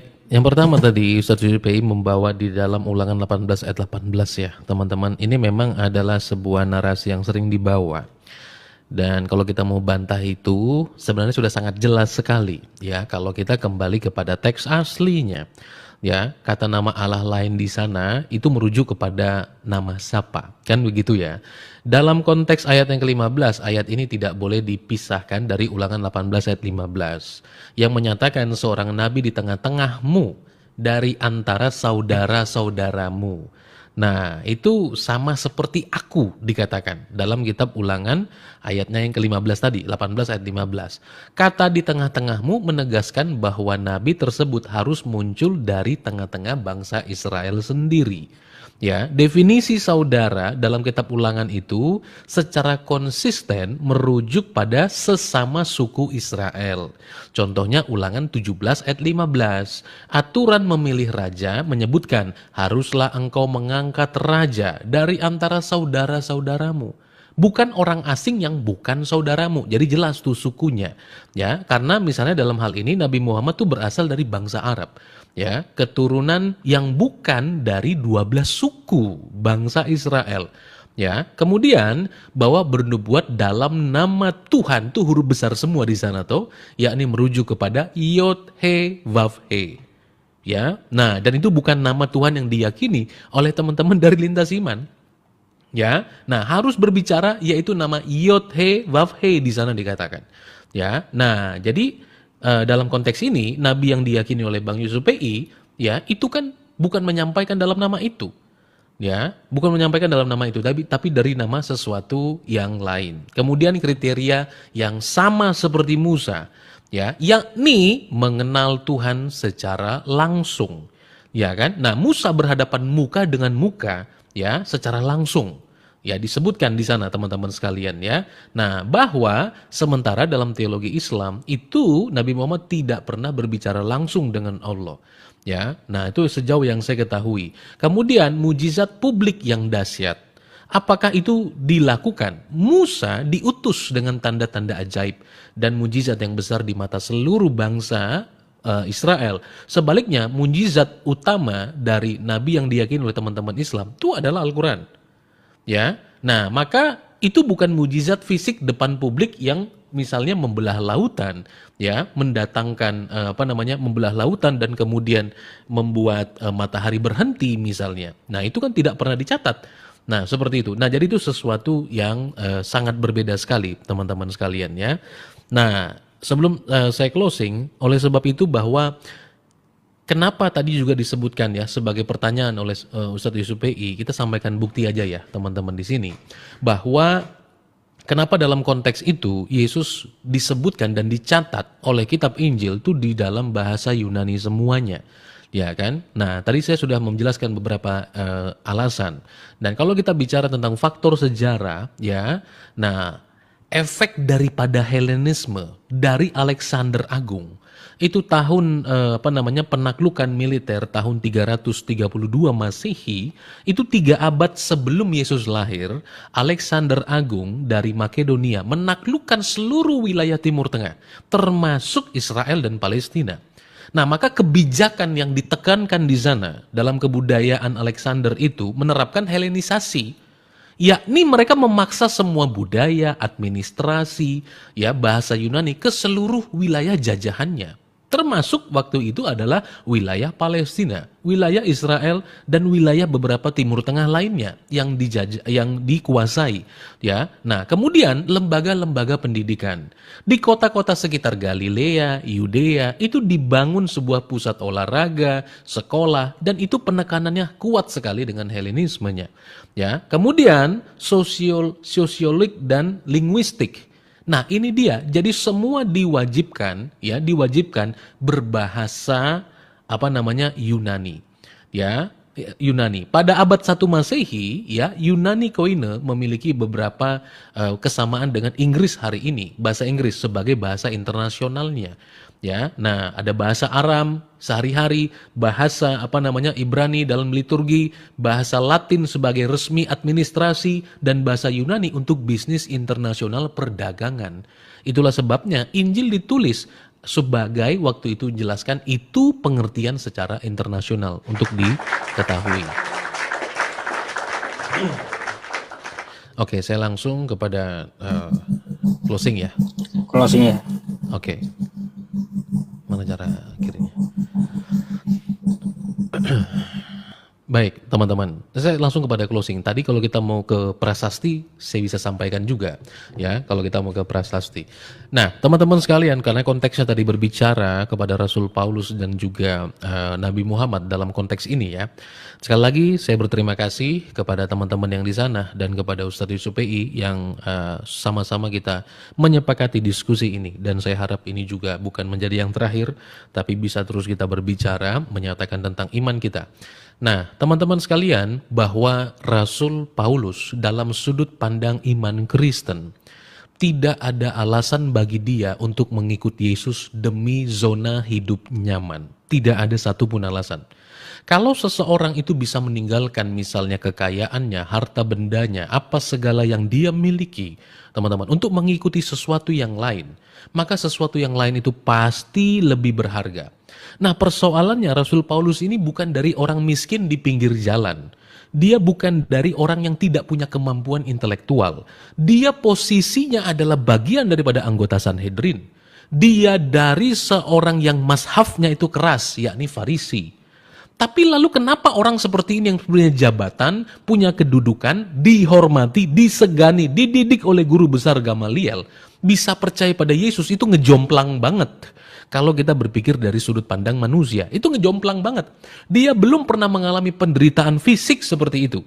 Dia belum pernah mengalami penolakan seperti itu. Tapi waktu mengikut Yesus, dia mengalami itu semua.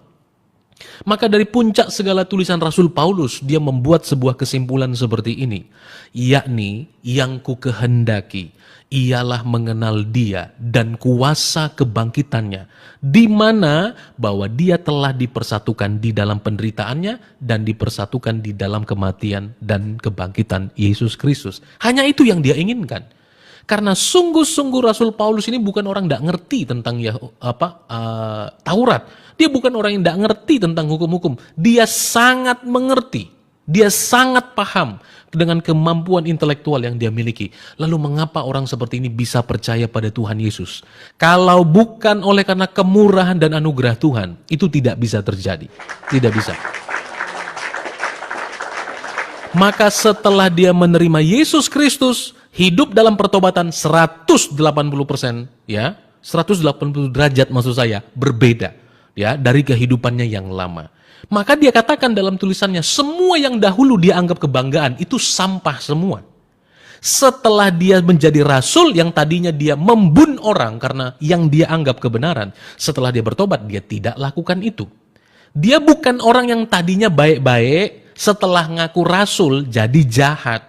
Dia bukan tadinya orang yang baik-baik, setelah setelah ngaku rasul dia misalnya menikah banyak. Dia bukan orang yang tadinya baik-baik, setelah mengaku rasul dia mengambil rampasan milik daripada orang lain. Rasul Paulus tidak berangkat dari situ. Maka teman-teman sekalian, Rasul Paulus yang dia tinggalkan bagi orang Kristen hari ini, Bagi orang percaya hari ini itu apa yang dia tinggalkan? Kalau bukan tulisan-tulisan hasil pelayanannya yang dipimpin oleh Allah sendiri. Tidak ada yang dia tinggalkan misalnya baju-bajunya. Tidak ada. Tidak ada misalnya dia meninggalkan misalnya senjata misalnya sebagai peninggalannya. Oh, kami mengenang senjatanya, kami mengenang baju perangnya, kami mengenang ini dan itu. Bahkan tidak ada anak-anaknya yang dimana bahwa keturunan Rasul Paulus kita hargai, kita minta air celupnya, kita minta minyak urapannya, kita minta, tidak ada sama sekali. Satu-satunya yang kita kenang dari pelayanan Rasul Paulus adalah surat-surat yang bisa kita nikmati sampai dengan hari ini. Tulisan-tulisan firman Allah kepada seluruh jemaat oleh karena perjuangannya, itulah yang kita nikmati hari ini. Ya, itu yang kita nikmati, bagaimana Tuhan menyertai pelayanannya yang oleh karena dia diutus kepada bangsa-bangsa di luar Israel. Oleh karena itulah kekristenan menjadi mayoritas di dunia, sekalipun bukan dengan ayunan pedang, bukan dengan ancaman atau mengatakan orang lain boleh KAFIR, tetapi hari ini kekristenan menjadi mayoritas di dunia. Karena pada akhirnya semua orang akan kembali kepada kasih.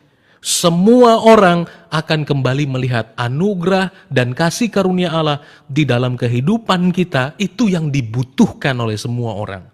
Bukan usaha, bukan kecongkakan, bukan tinggi hatinya manusia. Tetapi Rasul Paulus membuktikan dia sebagai representase pertobatan hidup.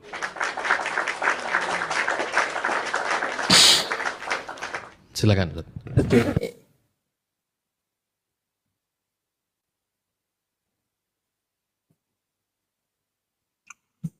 Oke, Bang Jeki, kesimpulan akhir ya, tanggapan akhir sekalian closing saya tentang ulangan 18:18 yang kita bahas tadi ya. Menurut Bang Jeki itu tidak sinkron kepada Nabi Muhammad SAW. Itu hanyalah sebuah narasi. Baik, kalau kita memandang Nabi Musa dengan Nabi Muhammad SAW, ya kata Bang Jeki, Nabi Musa itu dia berbicara langsung dengan Tuhan. Apakah Nabi juga berbicara langsung dengan Tuhan? Ya betul. Ya, ketika Isra Mi'raj, perintah Allah Subhanahu wa taala berbicara langsung dengan Nabi Muhammad SAW tanpa perantara. Tuh. Ya, lebih cocok. Terus Nabi Musa dia itu memimpin perang dengan Firaun. Dan Nabi Muhammad juga memimpin perang dengan Firaun. Nabi Muhammad juga memimpin perang gitu. Terus Nabi Musa mukjizatnya membelah lautan. Dan Nabi Muhammad juga mukjizatnya membelah bulan. Sama-sama membelah. Nabi Musa punya pengikut, Nabi Muhammad juga punya pengikut. Jadi ya lebih sinkron menurut saya ulangan 18:18 itu ya. Lebih tertuju kepada saudaranya Bani Ismail, yaitu Nabi Muhammad SAW. Itu kesimpulan atau tanggapan saya dengan Bang Jeki terakhir. Kalau masalah berbicara dengan Allah Subhanahu wa taala ya ketika Nabi Muhammad Isra Mi'raj itu langsung gitu. Ada surahnya di Quran surah An-Najm tadi, wan najmi idza hawa ma dalla sahibukum wa ma gawa wa ma yantiqu 'anil hawa in huwa illa wahyu yuha 'allamahu syadidul quwa dzu miratin fastawa wa huwa bil ufuqil a'la thumma dana fatadalla. Itu ceritanya di situ. Nabi Muhammad SAW menerima perintah langsung, berbicara langsung dengan Allah Subhanahu wa taala dengan apa? Dengan Nabi Muhammad, dan diperintahkan sholat 5 waktu. Nah, itu ada sinkronnya gitu loh. Jadi ya Bang Jeki, terima kasih banyak. Diskusinya menarik banget gitu. Malam hari ini menarik banget. Serius, jawaban yang bagus, narasi yang bagus yang kita sampaikan, semoga menjadi bahan pelajaran untuk kita semuanya gitu. Ya, dan nanti akan saya ulang-ulang juga apa jawaban dari Bang Jeki dan akan kita pelajari nanti ya. Jadi seperti itu ya teman-teman. Jadi saya ya hanya menyampaikan bahwa Rasulullah SAW itu laqad kana lakum fi Rasulillahi uswatun hasanah. Dia ada suri tauladan yang baik untuk kita contoh kepada beliau. Ya, Contoh ketika beliau bersedekah, ya, terus ketika beliau berbuat kebaikan kepada yang berbeda agama gitu. Ya, berbeda agama. Nabi Muhammad SAW itu kan di Piagam Madinah tuh, ya, dia sangat toleransi juga. Tidak ada membubarkan. Tidak ada membubarkan ibadah orang lain tuh, nggak ada. Saya nggak tahu itu ajaran dari mana itu, dalil dari mana itu, ya, membubarkan itu. Sedangkan Nabi Muhammad SAW aja toleransi gitu. Gak boleh ya kalau kita mengganggu tempat ibadah orang lain. Ya, jadi seperti itu teman-teman. Jangan sampai seperti itu. Ya, jangan sampai seperti itu. Karena Nabi tidak mengajarkan. Oke? Maka dari itu ya kawan-kawan semuanya, ikutilah sunnah Rasulullah SAW. Bagaimana beliau hidup, ya, semua yang ada pada diri Rasulullah SAW itu dapat dibuktikan juga ya dengan penelitian di zaman sekarang. Kan seperti itu. Apa yang beliau sampaikan kita uji sudah Al-Quran. Contoh ya, Quran surah Ar-Rahman, marojal bahraini yaltaqiyan bainahuma barzakhul la yabghiyan. Dua laut bertemu tidak saling melampaui gitu. Nabi Muhammad tidak pernah ke laut, tapi yang beliau sampaikan terbukti ilmiah gitu. Ilmiah pada hari ini kita melihat laut itu tidak bercampur, kan gitu. Nah, itulah kebenaran dari Tuhan semesta alam. Wa tammat kalimatu rabbika sidqan wa adla la mubaddila li kalimati wa huwas samiul alim. Ya, telah sempurnalah kalimat Tuhanmu yang di dalamnya mengandung keadilan dan kebenaran. Tidak akan ada dapat yang mengubah Al-Quran. Allah Maha mengetahui. Oke Bang Jeki, terima kasih banyak atas diskusinya. Terima kasih Ustaz. Sehat-sehat selalu ya. Nanti kalau ada waktu Sehat kita selalu atur ya. kembali ya. Terima kasih. Boleh, terima kasih Bang. Oke, selamat malam. Itu. Ya. Aduh. Ya, menarik juga teman-teman. Bahas dengan